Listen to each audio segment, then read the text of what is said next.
വൈദ്യുത തരംഗങ്ങൾ ഉണ്ടാക്കുന്ന ഇടിമിന്നലുകൾ ഉണ്ടാകുന്നത്. അള്ളാഹുവിന്റെ പരിശുദ്ധ മഹാനായ ഷെയ്ഖ് സഗലൂൽ അൻ-നജ്ജാർ അവരെ പോലെയുള്ള മഹാന്മാരായ പണ്ഡിതന്മാർ ഈ ആയത്ത് വിശുദ്ധ ഖുർആനിന്റെ വലിയൊരു അത്ഭുതങ്ങളിൽ അത്ഭുതമാണെന്ന് പറഞ്ഞിട്ടുണ്ട്. കാരണം ഐസിന്റെ ചാർജുകളാണ്.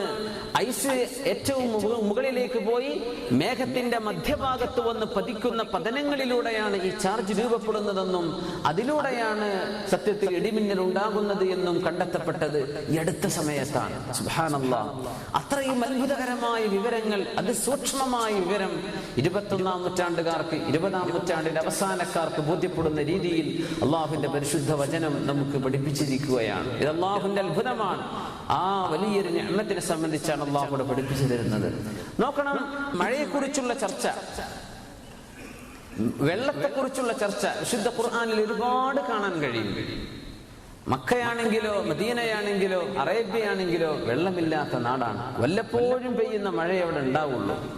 പക്ഷേ ഖുർആൻ എടുത്തു നോക്കിയാൽ മഴയെപ്പറ്റി എത്രയാണ്, മഴയുടെ ഗുണങ്ങളെപ്പറ്റി എത്രയാണ്. മേഘങ്ങളെ സംബന്ധിച്ച് മേഘപടലങ്ങൾ ഒന്നുമേ മേഘപ്പാളി പോലും കാണപ്പെടാത്ത നിരന്തരമായ മാസങ്ങൾ കഴിഞ്ഞു പോകുന്ന പ്രദേശങ്ങളാണ് ഈ ട്രോപ്പിക് ഓഫ് ക്യാൻസർ കടന്നു പോകുന്ന സൗദി അറേബ്യ പോലെയുള്ള പ്രദേശങ്ങൾ. മഴ പോയിട്ട് മഴക്കാറ് പോലും കാണാനില്ല. പക്ഷേ അവിടെ നിന്നാണ് വിശുദ്ധ ഖുർആൻ മഴയെ സംബന്ധിച്ച് പറയുന്നത്. മഴയുടെ അത്ഭുതങ്ങൾ പറയുന്നത് അങ്ങനെയാണ്. അത് വിശുദ്ധ ഖുർആൻ ഒരു പ്രദേശത്തേക്കുള്ളതല്ല എന്ന് മനസ്സിലാക്കുന്ന ചില സൂചനകളാണത്. ഖുർആൻ എല്ലാ എല്ലാ മനുഷ്യർക്കുള്ളതാണ്, എല്ലാ ജിന്നുകൾക്കും എല്ലാവർക്കും ഉള്ളതാണ്. എല്ലാ ജീവനുള്ള വസ്തുക്കളെയും വെള്ളത്തിൽ നിന്ന് നാം സൃഷ്ടിച്ചു എന്ന് അല്ലാഹു തആല പറയുന്നുണ്ട്. വെള്ളത്തിൽ നിന്ന് സൃഷ്ടിച്ചു. ഇന്ന് നമുക്ക് മനസ്സിലാകുന്നതാണ്, ഏതൊരു ജീവനുള്ള വസ്തുവിന്റെയും ശരീരത്തിലെ 70 മുതൽ 90% വരെ ശരീരഭാഗം വെള്ളമാണ്.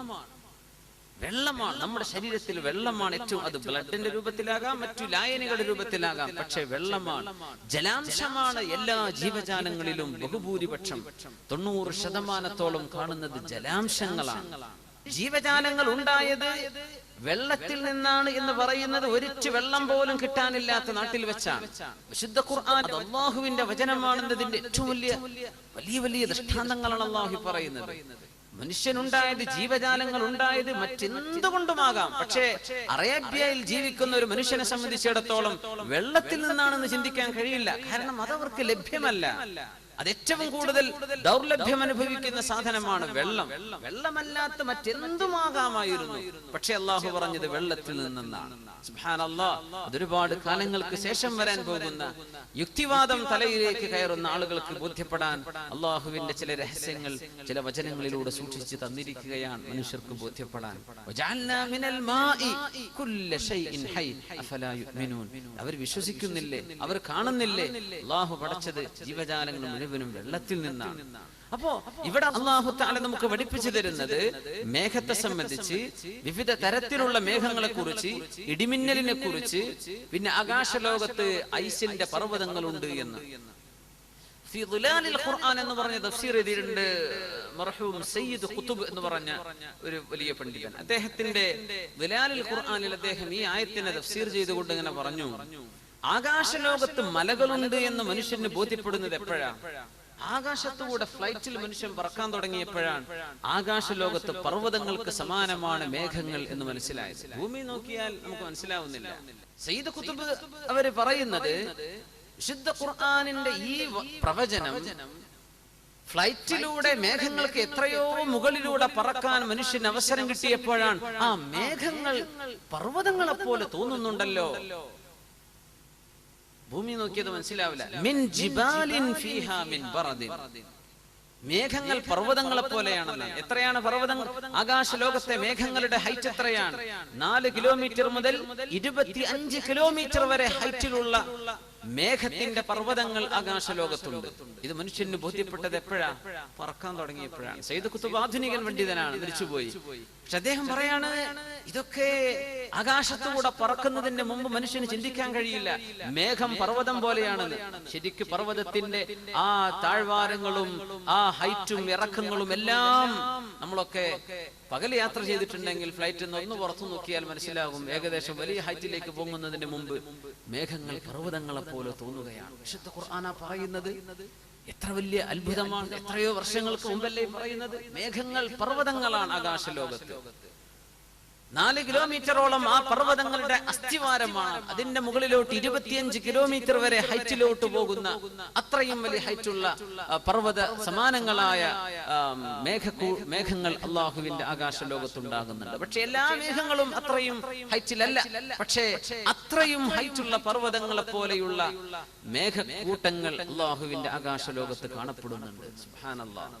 അലം തറ അന്നല്ലാഹ്, അല്ലാഹു തആല മനുഷ്യന് ജീവിക്കാൻ ആവശ്യമാക്കി വെച്ച ജീവൽ വസ്തുവാണ് വെള്ളം, ജലം എന്നത്. അല്ലെ, നമ്മൾ വെള്ളം പാഴാക്കാൻ പാടില്ല എന്നൊക്കെ പറയുമ്പോൾ നമ്മളത് ശരിക്കും മനസ്സിലാക്കണം. പ്രത്യേകിച്ച് ഇവിടെയൊക്കെ അബുദാബിയിലൊക്കെ വെള്ളം ഉണ്ടാക്കുന്നത് ഡിസാലിനേഷൻ ചെയ്തിട്ടാണ്. ഉപ്പുവെള്ളം ശുദ്ധമാക്കി അത് വാട്ടർ വേപ്പറാക്കിയിട്ട് നീരാവിയാക്കി. നമ്മൾ ഒരു ഗ്ലാസ് വെള്ളം എന്ന് പറഞ്ഞാൽ ആ ഒരു ഗ്ലാസ് ആവാൻ മാത്രം നീരാവിയാക്കി എടുത്തിട്ട് ആ നീരാണ് നമ്മൾക്ക് ഒരു ഗ്ലാസ് ആയി കിട്ടുന്നത്. ഒരു ബക്കറ്റ് വെള്ളം എടുത്താൽ ആ ഒരു ബക്കറ്റ് വെള്ളം ആവണമെങ്കിൽ എത്ര പ്രോസസ്സ് നടക്കണം. സുബ്ഹാനല്ലാഹ്. അപ്പോ നമ്മളൊക്കെ ഏറ്റവും കൂടുതൽ കരുതലോടുകൂടെ വെള്ളം ഉപയോഗിക്കേണ്ട ആളുകളാണ്. ഇളാഅത്തുൽ മാലാണ്, സമ്പത്തിനെ നശിപ്പിക്കലാണ്. അത് ചെയ്യാൻ പാടില്ല. അല്ലാഹുവിന്റെ നിഅമത്തിന് നന്ദികേട് ചെയ്യലായി പോകും. അത്രക്കും റസൂലുള്ളാഹി സ്വല്ലല്ലാഹു അലൈഹി വസല്ലം തങ്ങൾ പറഞ്ഞ അങ്ങനെയല്ലേ, വുളു എടുക്കുന്ന സമയം മനുഷ്യന്റെ വസ്വാസ് ഉണ്ടാവാൻ പാടില്ല. 3 പ്രാവശ്യത്തിലധികം നിങ്ങൾ കഴുകണ്ട. അല്ലെ, നിങ്ങളൊരു നദിക്കരയുടെ അടുത്താണെങ്കിൽ തന്നെയാണെങ്കിലും 3 പ്രാവശ്യം കഴുകിയാൽ മതി. പുഴയല്ലേ, ഇതിൽ ഇഷ്ടം പോലെ ഞാൻ കഴുകിയാലില്ലെങ്കിലും ആ വെള്ളം ഒഴുകല്ലേ എന്ന് പറഞ്ഞ് അവിടെ കഴുകാൻ തുടങ്ങിയാൽ പുഴ ഇല്ലാത്തോടത്ത് ചെന്നാലും അവൻ അതന്നെ ശീലമായി പോകും. സുബ്ഹാനല്ലാഹ്. പുഴന്റെ അരികത്താണെങ്കിൽ പോലും 3-ലേറെ തവണ ചെയ്യണ്ട റസൂലുള്ളാഹി സ്വല്ലല്ലാഹു അലൈഹി വസല്ലം. അവിടുന്ന് ഒരു മുദ്ദ്, ഒരു സ്വാഅ് ഒക്കെ അത്രയും വെള്ളം ഉപയോഗിച്ച് ഫർളായ കുളി പോലും കുളിച്ചിട്ടുണ്ടെന്ന് കാണിച്ചു തന്നിട്ടുണ്ട്. വളരെ കുറഞ്ഞൊരു പാട്ട വെള്ളം കൊണ്ട് നമുക്ക് വളരെ റാഹത്തായിട്ട് ഒതു കൊടുക്കാൻ പറ്റും. നമുക്ക് വെള്ളമൊക്കെ ഒന്ന് സ്പീഡ് കുറയുന്ന സ്ഥലത്തെത്തുമ്പോഴേക്കും ഭ്രാന്താണ്. പഠിച്ചവനെ, വെള്ളം സ്പീഡ് ഇല്ലല്ലോ. എവിടെങ്കിലും വല്ല പള്ളിയിലൊക്കെ വെള്ളം വളരെ കുറച്ചാണെങ്കിൽ, പക്ഷെ അതാണ് ഖൈർ. കുറച്ചൊരു ക്ഷമയൊക്കെ ഉണ്ടെങ്കിൽ വളരെ ഖൈർ. അതാണ് നമുക്ക് ഒരുപാട് ഖൈർ അതുകൊണ്ട് കിട്ടും. ഇബ്നു അബ്ബാസ് റളിയല്ലാഹു അൻഹു ഒരാളിങ്ങനെ ധാരാളം വെള്ളം ഉപയോഗിച്ചപ്പോൾ പറഞ്ഞതാണ്, ഇങ്ങനെ വെള്ളം ഉപയോഗിക്കല്ലേ, വളരെ കുറച്ച് പോരെ നിനക്ക് വെള്ളം, എനിക്കിത് പോരാന്ന് പറഞ്ഞു. നിന്നെക്കാളും ഖൈറായ ഒരാൾ റസൂലുള്ളാഹി സ്വല്ലല്ലാഹു അലൈഹി വസല്ലം ഇതിനേക്കാളും കുറച്ച് വെള്ളം ഉപയോഗിച്ച് ഉളു കൊടുത്തിട്ടുണ്ടല്ലോ എന്ന് മഹാനായ ഇബ്നു അബ്ബാസ് റളിയല്ലാഹു അൻഹു ആ മനുഷ്യനോട് പറഞ്ഞു കൊടുത്തു. ഭൂമിയുടെ 2/3 ഭാഗം അല്ലാഹു ഉപ്പുവെള്ളമാണ് വെച്ചിട്ടുള്ളത്. എല്ലാ സമുദ്രങ്ങളും ഉപ്പുവെള്ളമാണ്. ശുദ്ധവെള്ളം ആശ്രയിച്ചേ നമുക്ക് ജീവിക്കാൻ കഴിയും.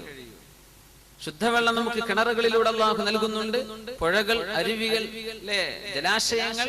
പക്ഷേ ഈ ജലാശയങ്ങളൊക്കെ വറ്റിക്കൊണ്ടു ഇതിനൊക്കെ വെള്ളം കുറഞ്ഞു വരും, കിണറുകൾ വറ്റിപ്പോകും. വർഷക്കാലം ഒന്ന് പിന്തിക്കഴിഞ്ഞാൽ നമുക്ക് ബേജാറുകളാണ്. അടിയന്തര മന്ത്രിസഭാ യോഗങ്ങൾ. എന്ത് മന്ത്രിസഭാ യോഗം? അവർക്ക് മഴയ്ക്ക് തരാൻ പറ്റുമോ? ഇല്ല. നമ്മൾ ഉടനെ ഓടും കേന്ദ്രത്തേക്ക്. എന്ത് കേന്ദ്രം? അവർക്ക് എന്ത് ചെയ്യാൻ പറ്റും? മഴക്ക് മഴ തന്നെ വേണ്ടേ? അത് അള്ളാഹു തന്നെ തരണ്ടേ? ആർക്കും ഇതിൽ ഇടപെടാൻ കഴിയില്ല. അള്ളാഹുവിന്റെ മാത്രം, അള്ളാഹുവിന്റെ ഖുദ്റത്ത്, അള്ളാഹു തആല അവന്റെ റഹ്മത്ത് ഇറക്കിയാൽ മാത്രമേ കിട്ടുകയുള്ളൂ. വെള്ളം ഇവാപറേഷൻ നടക്കും. വെള്ളം, നമ്മളിപ്പോ ഒരു ഗ്ലാസ് വെള്ളം റൂമിൽ വെച്ചിട്ട് നാട്ടിൽ പോയി എന്ന് വിചാരിക്കുക. നാട്ടിൽ പോയി തിരിച്ചു വരുമ്പോ ആ ഗ്ലാസ്സിലെ വെള്ളം കുറഞ്ഞിട്ടുണ്ടാവും. എന്താ സംഭവിച്ചത്? വെള്ളം താനെ നീരാവിയായി പോകും. ഒരു ഇവാപറേഷൻ എന്ന് പറഞ്ഞ സംഭവം വെള്ളത്തിൽ നടക്കുന്നുണ്ട്. ഒരു ഗ്ലാസ്സിൽ വെക്കുമ്പോ കുറച്ച് സമയം എടുക്കും ആ വെള്ളം. ഒരു 6 മാസത്തെ ലീവിനൊക്കെ പോയാൽ ഏകദേശം ഫുൾ ഗ്ലാസ്, അര ഗ്ലാസ്സിൽ താഴെ എത്തിയിട്ടുണ്ടാവും. നേരെ മറിച്ച് ഒരു പാട്ട വെള്ളം നമ്മൾ വെള്ളം വലിച്ചെടുക്കാത്ത പ്രതലത്തിന് ഒഴിച്ചു പോയാൽ അതിലും പെട്ടെന്ന് ആ വെള്ളം വറ്റിപ്പോവും. എന്തേ? ആ വെള്ളത്തിന് പരന്നു കിടക്കാനുള്ള അവസരം കൊടുത്തപ്പോ പെട്ടെന്ന് അത് നീരാവിയായി പോകുന്നതാണ്. ജലം വലിച്ചെടുക്കുന്ന സ്ഥലം പോകട്ടെ, അതല്ലാത്ത തന്നെ പരത്തി വെച്ചാൽ തന്നെ പെട്ടെന്ന് ഗ്ലാസ്സിലാകുമ്പോ മേൽഭാഗത്തേ പോകുള്ളൂ. അതിന്റെ പ്രതലം പരക്കുമ്പോ പെട്ടെന്ന് നഷ്ടപ്പെട്ടു പോകും, നീരാവിയായി പോകും. അപ്പോ വെള്ളം നഷ്ടപ്പെടുമ്പോൾ അതിലേക്ക് ആഡ് ചെയ്യണം. എവിടെ നിന്നാണ് ആഡ് ചെയ്യേണ്ടത്? ആരാണ് അതിലേക്ക് ചൊരിച്ചു തരേണ്ടത്? അല്ലാഹു തആല ആകാശത്ത് ലോകത്ത് തന്നെ ചൊരിച്ചു തരണം. നമുക്ക് കുടിക്കാൻ ഇപ്പോ ഡിസാലിനേഷൻ ചെയ്തിട്ട് കടൽ വെള്ളം ശുദ്ധീകരിച്ചിട്ട് നമുക്ക് വെള്ളം കുടിക്കാൻ പറ്റുമെന്ന് വിചാരിക്കാം. പക്ഷേ ആയിരക്കണക്കിന് ജീവജാലങ്ങൾ മരുഭൂമിയിലുണ്ട്. അവകൾക്ക് തിന്നാൻ പുല്ല് വേണം, ചെടികൾ വേണം. ആര് പോയി നനച്ചു കൊടുക്കുന്നതൊക്കെ? എത്രയോ നമ്മൾ കാണാത്ത പക്ഷികൾ, ജീവജാലങ്ങൾ അള്ളാഹുവിന്റെ ഭൂമിയിൽ ജീവിക്കുന്നു. ഇവക്കൊക്കെ അള്ളാഹുവിന്റെ ആകാശം തരുന്ന വെള്ളം കൊണ്ടേ നനവ് സ്വീകരിക്കാൻ പറ്റും. ആ നനവ് പിടിച്ചു വെക്കുകയാണ്. മരുഭൂമിയിലൊക്കെയുള്ള ചെടികൾ ഭയങ്കര അത്ഭുതമാണ്. അള്ളാഹുവിന്റെ ഖുദ്റത്തിന്റെ ഭയങ്കര അത്ഭുതമാണ്. നമ്മുടെ നാട്ടിലൊക്കെ വെള്ളം നമ്മൾ സ്ഥിരം ഒഴിച്ചു കൊടുക്കുന്ന, നമ്മൾ മാവിനോ മറ്റ് നമ്മൾ നട്ട് വളർത്തുന്ന ചെടികൾക്കോ വെള്ളം ഒരു മാസം കൊടുക്കാതിരുന്നാൽ അത് ഉണങ്ങിപ്പോകുന്നു. എത്രയും നല്ല ഫെർട്ടൈൽ മണ്ണ നമ്മുടെ നാട്ടിലെ മണ്ണ്, നല്ല ഫലഭൂയിഷ്ടമായ മണ്ണ. വെള്ളം കൊടുക്കാതിരുന്നാൽ ഉണങ്ങിപ്പോവുകയാണ്. ഈ മരുഭൂമിയിൽ ഒരു മഴ, 2 മഴ കിട്ടിയാലായി. എന്താണ് ആ മഴയുടെ അവസ്ഥയൊക്കെ? കേരളക്കാരായ നമുക്കറിയാലോ എന്താണ് മഴ നമ്മുടെ നാട്ടിൽ ഇവിടെയെന്ന്. ആ കിട്ടുന്ന മഴയിൽ പിടിച്ചു നിൽക്കുകയാണ് നമ്മൾ കാണുന്ന പുല്ലുകളും ചെടികളൊക്കെ മരുഭൂമിയിൽ കാണുന്നത്. അതിന്റെ ചുറ്റും മണലാണ്. ആ മണലിന്റെ അരികത്ത് വെള്ളത്തിന്റെ ഒരു അംശം ഉണ്ടാവില്ല. പക്ഷെ എന്തൊരു തളിർത്തു നിൽക്കുന്ന, എന്തൊരു നല്ല ശോഭയുള്ള പച്ചപ്പുള്ള ചെടികളാണ്. അല്ലാഹു തആല ഇത്തരം ചെടികൾക്ക് ചില അത്ഭുതം കൊടുത്തിട്ടുണ്ടെന്നാണ്. അതിന്റെ വളരെ കുറഞ്ഞ വെള്ളം ഉപയോഗിക്കുക, അതിൽ നിന്ന് ഇവാപറേഷൻ, വെള്ളം നഷ്ടപ്പെടാതിരിക്കാൻ വേണ്ടി ഇലകളുടെ വണ്ണം കുറച്ചു കൊടുക്കുക. വീതി കുറഞ്ഞ ഇലകളാണ് കൊടുക്കുന്നത്. കാരണം ഇലകൾ പരന്നു പോയാൽ അത്രയും സ്ഥലത്ത് വെള്ളം നഷ്ടപ്പെടും. ഇലകൾ ചുരുക്കി കൊടുക്കുകയാണ്. ഈത്തപ്പനക്ക് അങ്ങനെയാണ്, വളരെ കുറച്ച്. റസൂലുള്ളാഹി സ്വല്ലല്ലാഹു അലൈഹി വസല്ലം മുഅ്മിനായ മനുഷ്യന്റെ ഉദാഹരണമാണ് ഈത്തപ്പന എന്ന് പറഞ്ഞു. മസലുഹാ കമസലിൽ ഇന്ന മിനശ് ശജരി ശജറതൻ മസലുഹാ കമസലിൽ മുഅ്മിൻ. റസൂലുള്ളാഹി സ്വല്ലല്ലാഹു അലൈഹി വസല്ലം പറയാണ്, വൃക്ഷങ്ങളിൽ ഒരു വൃക്ഷമുണ്ട്, ആ വൃക്ഷം മുഅ്മിനായ മനുഷ്യന്റെ ഉദാഹരണമാണ്. അത് നിങ്ങൾക്ക് പറഞ്ഞു തരാൻ പറ്റുമോ? ഒരു ചോദ്യമായി തങ്ങൾ സ്വല്ലല്ലാഹു അലൈഹി വസല്ലം സദസ്യനോട് ചോദിച്ചു. ജനങ്ങൾ മുഴുവനും പ്രാന്തപ്രദേശത്ത് വാദികളിലുള്ള മരങ്ങളെ സംബന്ധിച്ച് ചിന്തിക്കാൻ തുടങ്ങി. ഏതായിരിക്കും ആ മരം എന്നിങ്ങനെ.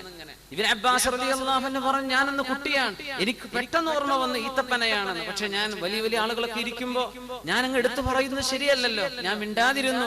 അങ്ങനെ എല്ലാവരോടും ഞങ്ങൾ ചോദിച്ചു. അവരെന്തൊക്കെയോ മരങ്ങളുടെ പേര് പറഞ്ഞു. എന്നോട് ചോദിച്ചു. ഞാൻ പറഞ്ഞു, അന്നഖലത്തു യാ റസൂലല്ലാഹ് സ്വല്ലല്ലാഹു, ഈത്തപ്പനയല്ലേ നബിയെ? അത് ഈത്തപ്പന തന്നെയാണെന്ന് റസൂലുള്ളാഹി സ്വല്ലല്ലാഹു അലൈഹി വസല്ലം.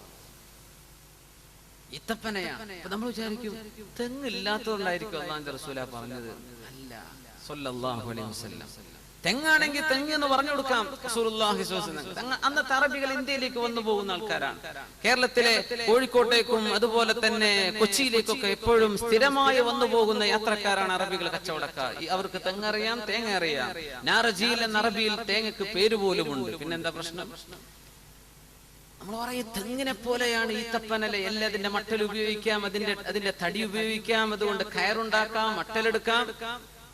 അതിലപ്പുറം ഈത്തപ്പനയിൽ മറ്റൊരു അത്ഭുതമുണ്ട്, തെങ്ങിലില്ലാത്ത അത്ഭുതമുണ്ട്. ഈത്തപ്പന വളരെ കുറച്ച് വെള്ളം സ്വീകരിച്ച് ഒരുപാട് കൊടുക്കുന്ന സാധനമാണ്. കുറച്ച് വെള്ളം എടുക്കുള്ളൂ, വളരെ കുറച്ച് വെള്ളം മതി. ആ കുറഞ്ഞ വെള്ളം എടുത്തിട്ട് ഏറ്റവും മധുരമുള്ള പഴവർഗം നൽകും. ഏറ്റവും നല്ല ശക്തമായ തണല് കിട്ടുന്ന മരുഭൂമിയിലെ തളരാത്ത തണലുള്ള ഒരു വൃക്ഷമാണ് ഈത്തപ്പന. മുഅ്മിനായ മനുഷ്യൻ അങ്ങനെയാണെന്നാണ്. മുഅ്മിനായ മനുഷ്യൻ അങ്ങനെയാണ്. നമ്മളൊക്കെ പറയാറുണ്ട്, ഈ ഹദീസ് ഓർമ്മ വരുമ്പോൾ മദ്രസയിൽ ഉസ്താദുമാരാണ് എനിക്ക് ഓർമ്മ വരിക. കാരണം ഇൽമ പഠിപ്പിക്കുന്നതിന് വളരെ കുറച്ച് തുച്ഛമായ ശമ്പളം, വളരെ കുറഞ്ഞ വേതനം വാങ്ങിയിട്ട് വളരെ കൂടുതലായ ഖൈറാത്തുകൾ തിരിച്ചു നൽകുക. കുറച്ചേ കിട്ടണുള്ളൂ, പക്ഷെ കൊടുക്കുന്നത് കൂടുതലാണ്. മുഅ്മിനായ മനുഷ്യന്റെ ഉദാഹരണം അങ്ങനെയാണെന്നാണ്. കുറെ കിട്ടണം, അതല്ല, കുറച്ച് കിട്ടിയാൽ മതി. പക്ഷെ ജനങ്ങൾക്ക് കൊടുക്കുന്നത് ഒരുപാടാണ്. കുറച്ചേ കിട്ടണുള്ളൂ, നൽകുന്നത് കൂടുതലാണ്. മുഅ്മിനായ മനുഷ്യൻ അങ്ങനെയാവണമെന്നാണ്. കുറച്ച് വെള്ളം എടുക്കുക.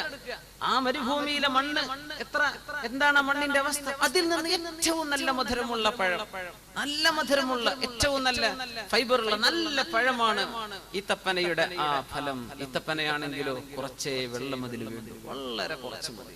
തെങ്ങ് അങ്ങനെയല്ല. തെങ്ങിന് നല്ല വെള്ളം വേണം, വളം ഇട്ട് കൊടുക്കണം, ഇല്ലെങ്കിൽ തേങ്ങ കഴിക്കൂല. ഈത്തപ്പനക്ക് അതൊന്നുമല്ല പ്രശ്നം. സുബ്ഹാനല്ലാഹ്. ഇങ്ങനെ മുഅ്മിനായ മനുഷ്യനോട് ചേർന്ന് നിൽക്കുന്നത് ഈത്തപ്പനയാണെന്ന് റസൂലുള്ളാഹി സ്വല്ലല്ലാഹു അലൈഹി വസല്ലം. അതിന്റെ ആ വെള്ളത്തിന്റെ ഉപയോഗത്തിലും അത് നൽകുന്നതിലുമൊക്കെയുള്ള ഒരുപിടി അത്ഭുതങ്ങൾ. അത് എല്ലാം മുഅ്മിനായ മനുഷ്യന് എല്ലാം ഉപകാരമാണെന്ന് പറഞ്ഞ പോലെയാണ് ഈത്തപ്പനയുടെ അവസ്ഥ. അപ്പോ അല്ലാഹു സുബ്ഹാനഹു വ തആല മനുഷ്യനിൽ ജലാംശം നഷ്ടപ്പെടുമ്പോൾ ഭൂമിയുടെ മുകളിലേക്ക് വർഷിച്ചു തരുന്ന അല്ലാഹുവിന്റെ നിഅമത്താണ്, റഹ്മത്താണ് മഴ എന്ന് പറയുന്നത്. യാ അല്ലാഹ്, ആ മഴ അല്ലാഹു തന്നെങ്കിൽ മാത്രമേ കരയിലുള്ള ജീവജാലങ്ങൾക്ക് നിലനിൽക്കാൻ കഴിയും. അപ്പോഴേ കിണറ്റിൽ വെള്ളം ഉണ്ടാകും, അപ്പോഴേ നമ്മുടെ പുഴകളിൽ വെള്ളം ഉണ്ടാകും, അപ്പോഴേ നമ്മുടെ ജലാശയങ്ങളിൽ വെള്ളം നിലനിൽക്കൂ. അത് വറ്റിപ്പോകുന്നത്, ആണ്ടുപോകുന്നത് അതിന് പകരം അല്ലാഹു ഒഴിച്ചു തരികയാണ്. അലം തറ, അങ്ങ് കണ്ടില്ലയോ നബിയെ, അന്നല്ലാഹ, തീർച്ചയായും അല്ലാഹു, യുസ്ജി സഹാബൻ, അല്ലാഹുവാണ് മേഘങ്ങളെ മെല്ലെ മെല്ലെ മെല്ലെ മെല്ലെ തള്ളിക്കൊണ്ടുപോരുന്നത്. വറസൽന റിയാഹ ലവാഖിഹ്, ശുദ്ധ ഖുർആൻ മേഘങ്ങളെ തള്ളിക്കൊണ്ടുപോകുന്നത് കാറ്റിനാലാണെന്ന് അല്ലാഹു തആല വിവരിക്കുന്ന ഒരുപാട് ആയത്തുകൾ ശുദ്ധ ഖുർആനിൽ കാണാൻ കഴിയും. കാറ്റിനെ അയക്കുകയാണ് അല്ലാഹു. കാറ്റിനെ ഹുവല്ലദീ യുർസിലു റിയാഹ, അല്ലാഹുവാണ് കാറ്റുകളെ അയക്കുന്നത്. മുബശ്ശിറാത്തിൻ ബൈന റഹ്മതി, അല്ലാഹുവിന്റെ റഹ്മത്ത് വരുന്നുണ്ട് എന്ന് പറഞ്ഞറിയിക്കാൻ ഒരു കാറ്റിങ്ങനെ പോകും. മഴ വരുന്നുണ്ടല്ലോ, അല്ലാഹുവിന്റെ റഹ്മത്ത് വരുന്നുണ്ട് എന്ന സന്തോഷ വാർത്ത, ബുഷ്റ, സന്തോഷ വാർത്ത അറിയിക്കാൻ വേണ്ടി അല്ലാഹു തആല കാറ്റിനെ അയക്കുന്നുവല്ലോ. ആ കാറ്റാണ് അല്ലാഹുവിന്റെ അപാരമായ വലിയൊരു നിഅമത്താണ് കാറ്റ്. കാറ്റിലൂടെയാണ് മേഘങ്ങളെ തള്ളിക്കൊണ്ടുപോകുന്നത്. കാറ്റ് എന്ന് പറഞ്ഞത് തന്നെ വലിയ അത്ഭുതമാണ്. കാറ്റ് എന്ന് പറഞ്ഞാൽ എന്താ, നമുക്ക് ഫീൽ ചെയ്യാനേ പറ്റുള്ളൂ, കാണാൻ പറ്റാത്ത സാധനമാണ്. അന്തരീക്ഷത്തിലെ വായുവിന്റെ കണങ്ങൾക്കാണ് നമ്മൾ കാറ്റ്, അതിന് വായു എന്ന് പറയാം. ഈ വായുവിന്റെ കണങ്ങൾ ചൂടും തണുപ്പുമാകുമ്പോൾ സൂര്യപ്രകാശത്തിന്റെ ചൂടുകൊണ്ടും അതുപോലെ തന്നെ രാപ്പകലുകൾ മാറി മാറി വരുന്നതിലൂടെയുള്ള ഈ അന്തരീക്ഷത്തിന്റെ ടെമ്പറേച്ചറിന്റെ വ്യത്യാസം, ഇതിലൂടെയാണ് കാറ്റുകൾ സഞ്ചരിക്കുന്നത്. എത്രയാ കാറ്റിന്റെ ഒക്കെ സ്പീഡ്! അല്ലാഹു തആല അവന്റെ ശിക്ഷയായി ഇറക്കുന്ന കാറ്റുകൾ മണിക്കൂറിൽ 300 മുതൽ 500 വരെ കിലോമീറ്റർ വേഗതയുള്ള കാറ്റുകൾ ഉണ്ടെന്ന് നമ്മൾ മനസ്സിലാക്കിയിട്ടുണ്ട്. ഒരു മണിക്കൂറിൽ അത്രയും സ്പീഡിൽ പോകുന്ന കാറ്റുകൾ. എന്താ ഇപ്പൊ സംഭവിച്ചത്? ആരാണ് കാറ്റിനെ ഇളക്കി വിട്ടത്? ആരും ഇളക്കിയതല്ല. ഇവിടെയുള്ള കാറ്റ് തണുപ്പുള്ള കാറ്റാണ്, അന്തരീക്ഷം തണുപ്പാണ്, ഇവിടെ ചൂടാണ്. ചൂടാകുമ്പോ ഇവിടെ ലൂസാകുമ്പോ ഈ കട്ടിയുള്ള ഭാഗം ഇതിലേക്ക് വരാൻ തുടങ്ങും. ഇങ്ങോട്ട് ചേക്കാറ ഇവിടെ സാന്ദ്രത കൂടിയിരിക്കും തണുത്ത ഭാഗത്ത്. ചൂടാകുമ്പോ സാന്ദ്രത കുറവാണ്. സാന്ദ്രത കുറവാകുമ്പോ അവിടെ കുറച്ച് സ്പേസ് ഉണ്ട് എന്ന് തോന്നും. അപ്പോ ഈ തണുത്ത കാറ്റ് ഇങ്ങോട്ടും ഇങ്ങോട്ടും മൂവ് ചെയ്യാണ്. നമ്മൾ പറയും കാറ്റടിക്കാൻ തുടങ്ങി. ഇവിടെ ചൂടായിട്ടേ ഉള്ളൂ, ഇവിടെ തണുപ്പാണ്. തണുപ്പും ചൂടും വരുമ്പോഴാണ് കാറ്റ് നീങ്ങുന്നത്. ചൂടാകുന്നിടത്ത് തണുപ്പിടന്ന് കാറ്റ് നീങ്ങിയാണ്. നമ്മൾ അതിനെ പറയും വായുവിന്റെ ചലനം എന്ന് പറയും. ഈ ചലനം അല്ലാഹു തആല വളരെ പെട്ടെന്ന് ഇതിന്റെ ടെമ്പറേച്ചറിൽ കാര്യമായ വ്യത്യാസം വന്നാൽ ഭയങ്കര സ്പീഡിലാണ് പിന്നെ പോകുന്നത്. അപ്പോ അന്തരീക്ഷമാണ്. ഇങ്ങനെ കാറ്റുണ്ടാവണമെങ്കിൽ സൂര്യൻ വേണം, വായു ചലിക്കണമെങ്കിൽ രാവും പകലും വേണം. മുഴുസമയം രാത്രിയാണെങ്കിലും പറ്റില്ല, മുഴുസമയം പകലാണെങ്കിലും പറ്റില്ല. ഈ 4 കാലാവസ്ഥകൾ മാറി മാറി വരണം. സുബ്ഹാനല്ലാഹ്. വിന്ററും സമ്മറും സ്പ്രിങ്ങും ഓട്ടം, ഈ സീസണുകൾ മാറി മാറി വരേണ്ടതിന് അന്തരീക്ഷത്തിൽ മാറ്റം വരണം. ഇതൊക്കെ ഉണ്ടാകുന്നത് എങ്ങനെയാ? കാറ്റുകൊണ്ട്. യാ അല്ലാഹ്, വലിയ അത്ഭുതമായിട്ടാണ് അല്ലാഹു തആല കാറ്റുകളെ സംബന്ധിച്ച് പറയുന്നത്. ഈ കാറ്റുകളാണ് മേഘത്തെ യുസ്ജി. അസ്ജ എന്ന് പറഞ്ഞാൽ മെല്ലെ കൊണ്ടുപോകുന്ന. കാറ്റിന് സ്പീഡ് ഉണ്ട്, പക്ഷേ കാറ്റ് മേഘത്തെ തള്ളിപ്പോകുമ്പോ ആ മേഘപടലങ്ങൾ വെള്ളം നിറഞ്ഞ കണികകളാണ്. ഇവയെ കൊണ്ടുപോകുമ്പോൾ കാറ്റിന്റെ ആ പോകുന്ന മേഘത്തിന്റെ സ്പീഡ് സ്ലോ ആണ്, വളരെ മെല്ലെയാണ് പോകുന്നത്. കാറ്റ് തള്ളിപ്പോകുന്നുണ്ട്, കാറ്റെങ്ങനെ പോകുന്നുണ്ട്, പക്ഷേ മേഘം പോകുന്നത് മെല്ലെയാണ്. മേഘത്തിലൂടെ കാറ്റങ്ങ് തെളിച്ചു കൊണ്ടുപോകാണ്. കാറ്റെങ്ങനെ പോകുന്നു, മുമ്പ് ഓവർടേക്ക് ചെയ്തു പോകുന്നുണ്ട്. മേഘം മെല്ലെ മെല്ലെ വരെ. യുസ്ജി, അല്ലാഹു പറയുന്നത് മെല്ലെ മേഘത്തെ തള്ളിക്കൊണ്ടുപോകുന്നു.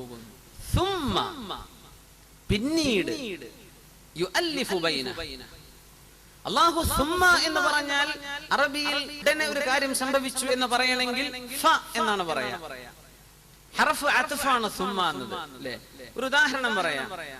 ജാഅ മുഹമ്മദ് വ ഇബ്രാഹിം. മുഹമ്മദ് വന്നു, ഇബ്രാഹിമും വന്നു. രണ്ടാളും വന്നു, രണ്ടുപേരും വന്നു എന്ന് പറയണമെങ്കിൽ ജാഅ മുഹമ്മദ് വ ഇബ്രാഹിം. ഇതിൽ ആരാണ് ആദ്യം വന്നതെന്നോ ആരാണ് ശേഷം വന്നതെന്നോ എന്ന് വ്യക്തമല്ല. രണ്ടാളും വന്നേനായിട്ടുള്ളൂ, രണ്ടാളും വന്നിട്ടുണ്ട്. പക്ഷെ ജാഅ മുഹമ്മദുൻ ഫ ഇബ്രാഹിം, മുഹമ്മദ് വന്നു ഉടനെ തന്നെ ഇബ്രാഹിമും വന്നു. അപ്പൊ ഫ എന്ന് പറഞ്ഞപ്പോ ഉടനെ ലിത്തഅഖീബ് എന്ന് പറയും. ഉടനെ തന്നെ വന്നു എന്ന് അർത്ഥം വന്നു. അപ്പൊ വാവ് ഒഴിവാക്കിയിട്ട് ഫ എന്ന് പറഞ്ഞാൽ ഉടനെ എന്ന അർത്ഥം വന്നു. ഇനി അതുമല്ല, ജാഅ മുഹമ്മദ് സുമ്മ ഇബ്രാഹിം, മുഹമ്മദ് വന്നു പിന്നെ ഇബ്രാഹിം വന്നു എന്ന് പറഞ്ഞാൽ മുഹമ്മദ് വന്നു, പിന്നെ കുറെ നേരം കഴിഞ്ഞപ്പോ ഇബ്രാഹിമും വന്നു. അങ്ങനെ പിന്നെ ഞങ്ങളെ മീറ്റിംഗ് തുടങ്ങി എന്ന് പറയാന്ന് വിചാരിച്ചോളൂ. ഉദാഹരണം പറയാം. ഈ വാവും ഫാഇനും സുമ്മക്കൊക്കെ അർത്ഥ വ്യത്യാസങ്ങളുണ്ട്. വാ എന്ന് പറഞ്ഞാൽ ഏതാണോ അത് ഒരുമിച്ച് വന്നു എന്നോ ഒരാൾ ആദ്യം വന്നു എന്നോ ആരാ ശേഷം ഇതൊന്നും വ്യക്തമല്ല. ഫ എന്ന് പറഞ്ഞാൽ ഉടനെ എന്ന അർത്ഥമാണ്. സുമ്മ എന്ന് പറഞ്ഞാൽ കുറച്ച് നേരം സാവകാശം കഴിഞ്ഞിട്ടാണ്. നീ അള്ളാഹു പറഞ്ഞു നോക്കൂ, അലം തറ നിങ്ങൾ കാണുന്നില്ലേ, അന്നല്ലാഹ തീർച്ചയായും അള്ളാഹു യുസ്ജി സഹാബൻ അള്ളാഹുവാണ് മേഘങ്ങളെ മെല്ലെ മെല്ലെ തള്ളിക്കൊണ്ടുവരുന്നത്. സുമ്മ പിന്നീട്, ഉടനെയല്ല, അങ്ങനെ തള്ളിക്കൊണ്ടുവന്നു. അന്തരീക്ഷത്തിന്റെ വിവിധ ഭാഗങ്ങളിൽ നിന്ന് മേഘങ്ങൾ ഇങ്ങനെ തള്ളി വന്ന് യുഅല്ലിഫു ബൈന, ആ മേഘങ്ങളെ അല്ലാഹു തആല കൂട്ടിച്ചേർത്ത് ഒരു മേഘ സമൂഹമാക്കി മാറ്റുകയാണ്. അതിനൊരുപാട് സമയം എടുക്കുന്നുണ്ട്. അത് ഉടനെയല്ല, മേഘങ്ങൾ പോയിട്ട് ഉടനെ തന്നെയല്ല, കുറച്ച് സമയം എടുക്കുന്നുണ്ട്. അതുകൊണ്ട് സുമ്മ, അല്ലാഹുവിന്റെ കലാമിന്റെ വാക്കുകൾ വളരെ ഭയങ്കരമാണ്, കണിശമാണ്, കൃത്യമാണ്. സമയമെടുത്തിട്ട് വളരെ പെട്ടെന്നല്ലല്ലോ മഴ പെയ്യുന്നത്. ആ സമയെടുക്കുന്നോട് സുമ്മ യുഅല്ലിഫു ബൈന സുമ്മ യജ്അലുഹു റുഖാമ, എന്നിട്ട് ഈ മേഘത്തെ അല്ലാഹു തആല റുഖാമാക്കി മാറ്റുന്നു. റുഖാം എന്ന് പറഞ്ഞാൽ ഒന്നിനു മീതെ മറ്റൊന്നായി അട്ടിയട്ടിയായി നിൽക്കുന്ന മേഘം എന്നാണ്. അപ്പോ മേഘങ്ങളെ കൂട്ടിയോജിപ്പിച്ചു. മേഘങ്ങൾ ഇങ്ങനെ മുഅല്ലഫ, ഒരുമിച്ച് യുഅല്ലിഫു ബൈന, അങ്ങനെയായി കഴിഞ്ഞു. എന്നിട്ട് ആ കൂടിച്ചേർന്ന മേഘങ്ങൾ അന്തരീക്ഷത്തിന്റെ വായുപടലങ്ങളുമായി കൂടിച്ചേർന്ന് തണുത്തുറക്കണം. അങ്ങനെ കണികകൾ ഒന്ന് മറ്റൊന്നിലേക്ക് ചേർന്ന് മല പോലെ, പർവ്വതങ്ങളെ പോലെ, റുഖാമൻ, അതിന് പറയുന്നത് ക്യുമുലിഫോർമർ ഹീപ്പ് ക്ലൗഡ്സ് എന്നാണ്. റുഖാം എന്ന് പറഞ്ഞാൽ തന്നെയാണ് ഹീപ്പ്, അങ്ങനെ ഒന്നിനു മീതെ മറ്റൊന്നായി കൂട്ടമായി നിൽക്കുന്ന മേഘത്തിനാണ് റുഖാം എന്ന് പറയാം. അങ്ങനെ മേഘമാകാനും സമയമെടുക്കുന്നുണ്ട്. സുമ്മ എന്നാ പറഞ്ഞത്, യജ്അലുഹു റുഖാമ. അപ്പോ മെല്ലെ തള്ളിക്കൊണ്ടുവന്നു. പിന്നെ വളരെ സാവകാശമാണ് മേഘത്തിന്റെ സമൂഹമാകുന്നത്. പിന്നെയാണ് വളരെ സാവകാശത്തിലാണ് അതിനെ റുഖാമൻ, ഒന്നിനു മീതെ മറ്റൊന്നായി നിൽക്കുന്ന ക്യുമുലിഫോർമർ ഹീപ്പ് ക്ലൗഡ്സ്, അങ്ങനെ ആ ഒരു രൂപത്തിലേക്ക് മേഘം രൂപപ്പെട്ടു കഴിഞ്ഞാൽ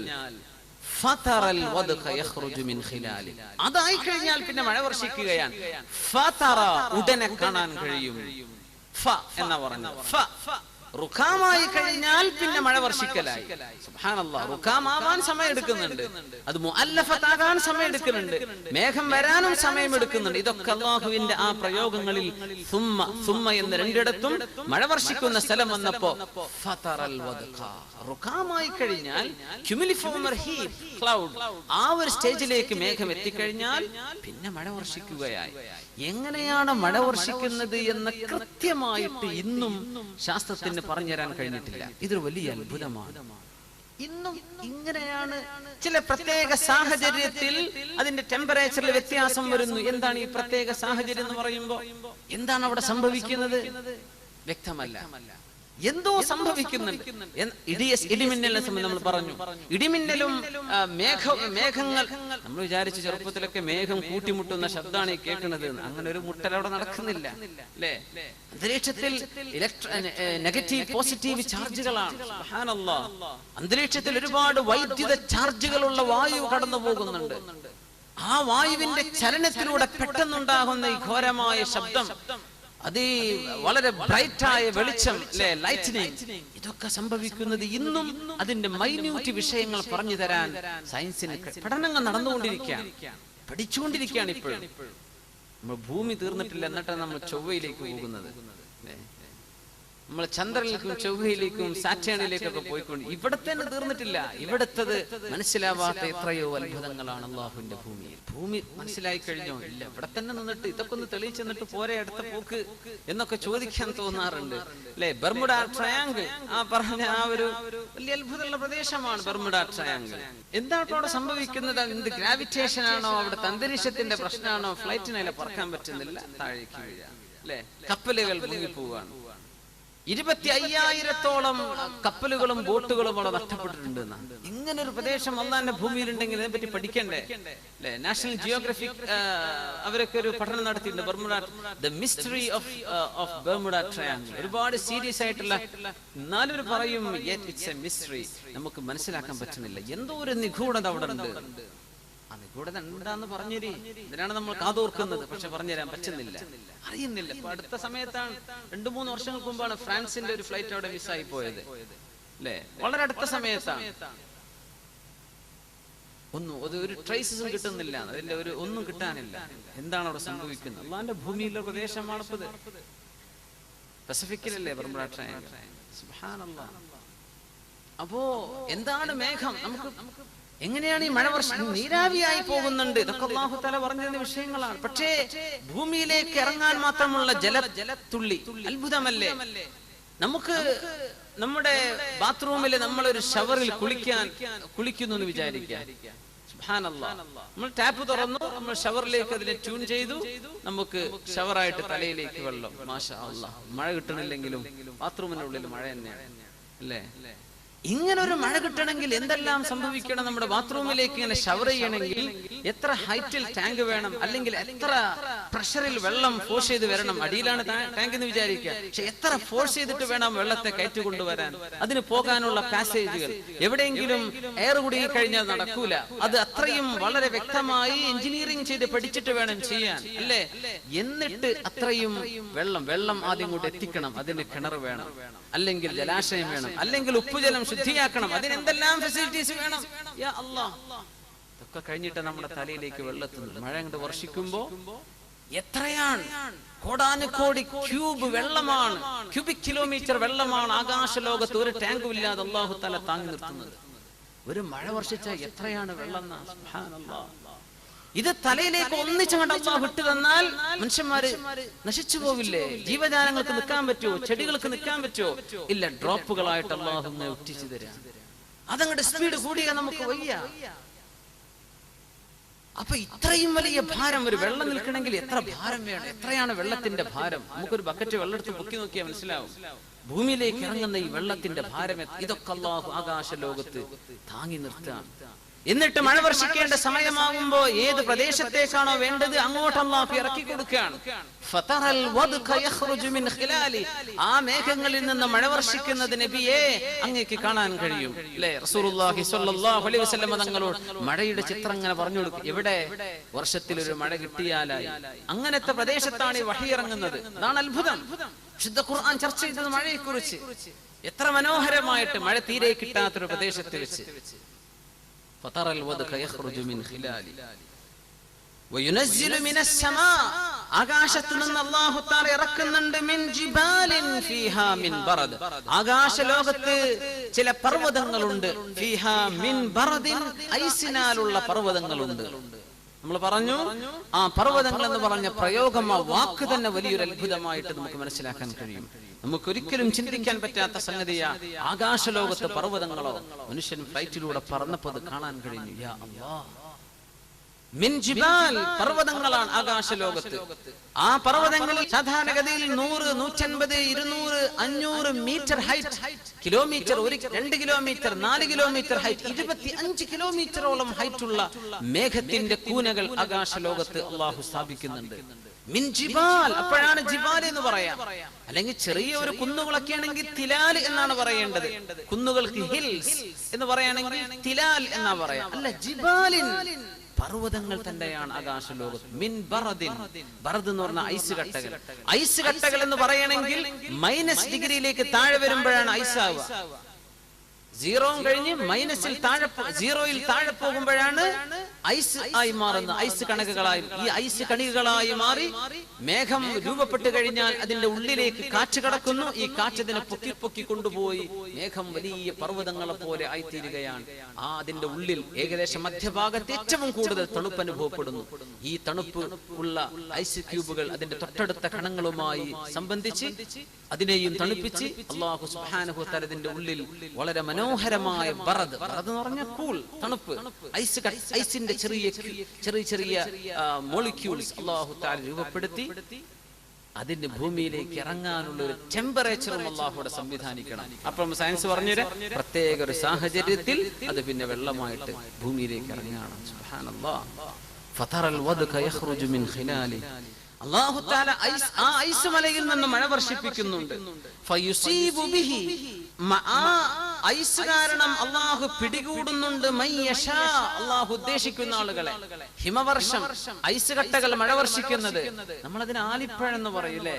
എങ്ങനെയാണ് ആലിയായതെന്ന് എനിക്കറിയില്ല. ആലിപ്പഴം എന്താണ് അതിന് വാക്കിന് മലയാളത്തിന്റെ അതിന്റെ സിഗ്നിഫിക്കൻസ് എന്താണെന്ന് എനിക്ക് മനസ്സിലായിട്ടില്ല. ആലിപ്പഴം എന്ന് പറയാൻ കാരണം പക്ഷേ അത് ഐസാണ്, ഐസ് കട്ടകളാണ്. അതിന്റെ വലുപ്പമെങ്ങാനും കൂടിക്കഴിഞ്ഞാൽ മനുഷ്യന്റെ തലയിലേക്കെങ്ങാനും വീണ മനുഷ്യൻ ഓൺ ദ സ്പോട്ട് മനുഷ്യൻ മരിച്ചു പോകും, അല്ലേ? യുസീബു ബിഹി മൻ യശാ. ചില ആളുകളെ പിടികൂടാൻ അല്ലാഹു ഐസിന്റെ ഈ മഴയെ അല്ലാഹു ഉപയോഗിക്കുന്നുണ്ട്. സുബ്ഹാനല്ലാഹ്. വയസ്രിഫുഹു അമ്മൻ യശാ. അല്ലാഹു ഉദ്ദേശിക്കുന്ന ആളുകളിൽ നിന്നും അവന്റെ ശിക്ഷയെ അല്ലാഹു തട്ടിമാറ്റുകയും ചെയ്യുന്നുണ്ട്. അപ്പൊ മഴയായിട്ട് വർഷിക്കുന്നുണ്ട്, ഇനിയല്ല ഐസായിട്ട് തന്നെ ചിലയിടത്ത് അല്ലാഹു ഇറക്കി കൊടുക്കും. അത് ജനജീവിതം തടസ്സമാകും, അല്ലെ? വാഹനങ്ങൾക്ക് പോകാൻ കഴിയില്ല, റോഡുകൾ ബ്ലോക്കായി കഴിഞ്ഞിരിക്കും, ട്രാഫിക് സംവിധാനങ്ങൾ തകരാറിലാകും, ഫ്ലൈറ്റുകൾക്ക് ലാൻഡ് ചെയ്യാൻ പറ്റില്ല, കപ്പലുകൾക്ക് അതിന് കരയിൽ നിന്ന് പോകാൻ കഴിയില്ല വെള്ളത്തിന്റെ സാന്ദ്രത കൊണ്ട്. സുബ്ഹാനല്ലാഹ്. അത് ഒരു തരം അള്ളാഹുവിന്റെ അദാബിന്റെ ശൈലിയാണ്, അള്ളാഹുവിന്റെ ശിക്ഷയുടെ ചില ശൈലിയാണ് ഐസിറക്കി തരുന്നത് എന്ന് വിശുദ്ധ ഖുർആൻ ഇവിടെ സൂചിപ്പിക്കുകയാണ്. ലോകത്തെ ഏറ്റവും വലിയ ആഡംബര കപ്പലാക്കി ഇറക്കിയതായിരുന്നു ടൈറ്റാനിക്. കുട്ടികൾക്കൊക്കെ അതൊക്കെ ഒരു ഫിക്ഷൻ സ്റ്റോറി പോലെയാണ് ശരിക്ക് ടൈറ്റാനിക്കിന്റെ സംഭവങ്ങളൊക്കെ. ടൈറ്റാനിക് 1911 800കളുടെ അവസാന ഭാഗത്ത് ഒരു പണി തുടങ്ങിയ കപ്പലാണത്. 20ാം നൂറ്റാണ്ടിൽ പുറത്തിറക്കി. എന്താ അവര് പറഞ്ഞത്? അൺബീറ്റബിൾ, ഒരിക്കലും ആരെ കൊണ്ടു തടുക്കാൻ പറ്റൂല എന്ന് പറഞ്ഞ ഒരു ആഡംബര കപ്പലായിരുന്നു. ആ കപ്പൽ പോയി ഇടിക്കുന്നത് ഐസുമലയിൽ ഇടിച്ചിട്ടാണ്. നൂറുകണക്കിന് ആളുകൾ ഒന്നടങ്കം വെള്ളത്തിൽ അല്ലാഹു മുഴുവൻ ആളുകളെയും നശിപ്പിച്ചത്. സുബ്ഹാനല്ലാഹ്. വലിയൊരു മനുഷ്യന് മുമ്പിൽ വലിയ ചോദ്യചിഹ്നമല്ലേ, ആരെ കൊണ്ട് നശിപ്പിക്കാൻ പറ്റൂല എന്ന് അവർ പബ്ലിഷ് ചെയ്തു. അതാണ് ഇതിന് അത്ഭുതം. ആരെ കൊണ്ടും ഇതിനെ ഇറസിസ്റ്റബിൾ, ഇതൊരിക്കലും അപകടത്തിൽപ്പെടില്ല, ഇതിനെല്ലാ സംവിധാനങ്ങളും ഉണ്ട്, ഇതൊരിക്കലും തന്നെ അപകടത്തിൽപ്പെടാൻ സാധ്യതയില്ലാത്ത കപ്പലാണ്. അങ്ങനത്തെ ലോകത്തെ ആദ്യത്തേത് എന്ന് പറഞ്ഞ പുറത്തിറങ്ങിയത് ആദ്യത്തേതാണ്. ഒടുക്കത്തേതായി ആ സമുദ്രത്തിന്റെ അന്തർഭാഗത്ത് എന്നേക്കുമായി താഴ്ന്നുപോയി. അതിന്റെ റക്കേജ്, അതിന്റെ ചില അവശിഷ്ടങ്ങളൊക്കെ പൊക്കിയെടുത്ത് അതിനെ സംബന്ധിച്ചുള്ള പഠനങ്ങൾ നടന്നുകൊണ്ടിരിക്കുകയാണ്. സുബ്ഹാനല്ലാഹ്. ഐസുമലയിലാ പോയിട്ട് ഇടിച്ചത്. നരകത്തിൽ പോലും 2 ശിക്ഷയാണെന്നാണ്. സംഹരീർ എന്ന് പറഞ്ഞാൽ അത്രയും കൊടിയ തണുപ്പുള്ള പ്രദേശം നരകത്തിലുണ്ട്. ഏറ്റവും ചൂടുള്ള പ്രദേശവും നരകം ചൂടുമാണ്, പക്ഷെ ഏറ്റവും തണുപ്പുള്ള ശിക്ഷയും നരകത്തിൽ തന്നെയാണ്. നമ്മൾ വിചാരിക്കും തണുപ്പായ കുഴപ്പമുണ്ടാവില്ല, തണുത്ത് നോക്കണം, അപ്പോഴാണ് ശരിക്കും മനസ്സിലാവുക. ശിക്ഷയാണ് സംഹരീറ, അതിഭയങ്കരമായ തണുപ്പ്. അല്ലാഹു തആല കാത്ത് രക്ഷിക്കുമാറാകട്ടെ. അപ്പൊ ഐസിൽ നിന്ന് ഇറക്കുന്നത് അല്ലാഹുവിന്റെ അവൻ ഉദ്ദേശിക്കുന്നവരെ അല്ലാഹു പിടികൂടുന്നുണ്ടെന്ന് പറയുമ്പോൾ തന്നെ ഐസിൽ അല്ലാഹുവിന്റെ ശിക്ഷയുടെ ഒരു രൂപം അതിനുള്ളിലുണ്ട് എന്ന് പഠിപ്പിക്കുകയാണ്. അവൻ ഉദ്ദേശിക്കുന്നവരിൽ നിന്ന് അല്ലാഹു ശിക്ഷയെ തട്ടിമാറ്റി. യകാദു സനാ ബർഖിഹി യദ്ഹബു ബിൽ അബ്സാർ. യകാദു സനാ ബർഖിഹി യദ്ഹബു ബിൽ അബ്സാർ.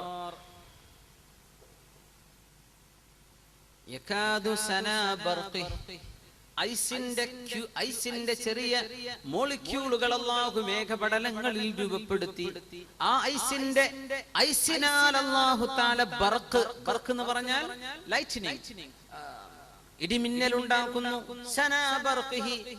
അപ്പോ ഏറ്റവും കൂടുതൽ വളരെ സയന്റിഫിക് ആയിട്ട് വിശദീകരിക്കേണ്ട ഒരു ഭാഗമാണത്.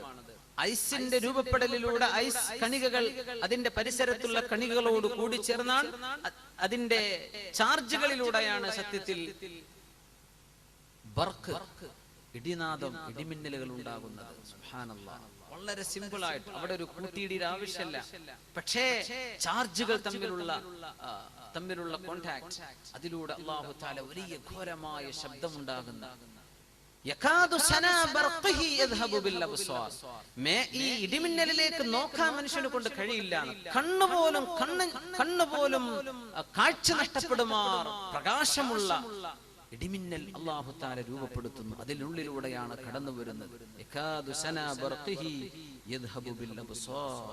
ഭൂമിയിൽ ഓരോ ദിവസവും 10 ലക്ഷത്തോളം ഇടിമിന്നലുകൾ നടന്നുകൊണ്ടിരിക്കുന്നുണ്ട്. ഓരോ ഭൂമിയുടെ ഭാഗത്തായി ഒരു 24 മണിക്കൂറിന്റെ ഉള്ളിൽ 10 ലക്ഷത്തോളം ഇടിമിന്നലുകൾ നടക്കുന്നുണ്ട്.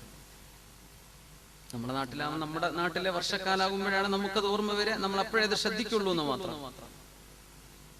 അതായത് ഒരു സെക്കൻഡിൽ ശരാശരി 100 ഇടിമിന്നൽ അല്ലാഹുവിന്റെ ഭൂമിയിൽ നടന്നുകൊണ്ടിരിക്കുകയാണ്. എത്രയാണ് അതിന്റെ ചൂട്.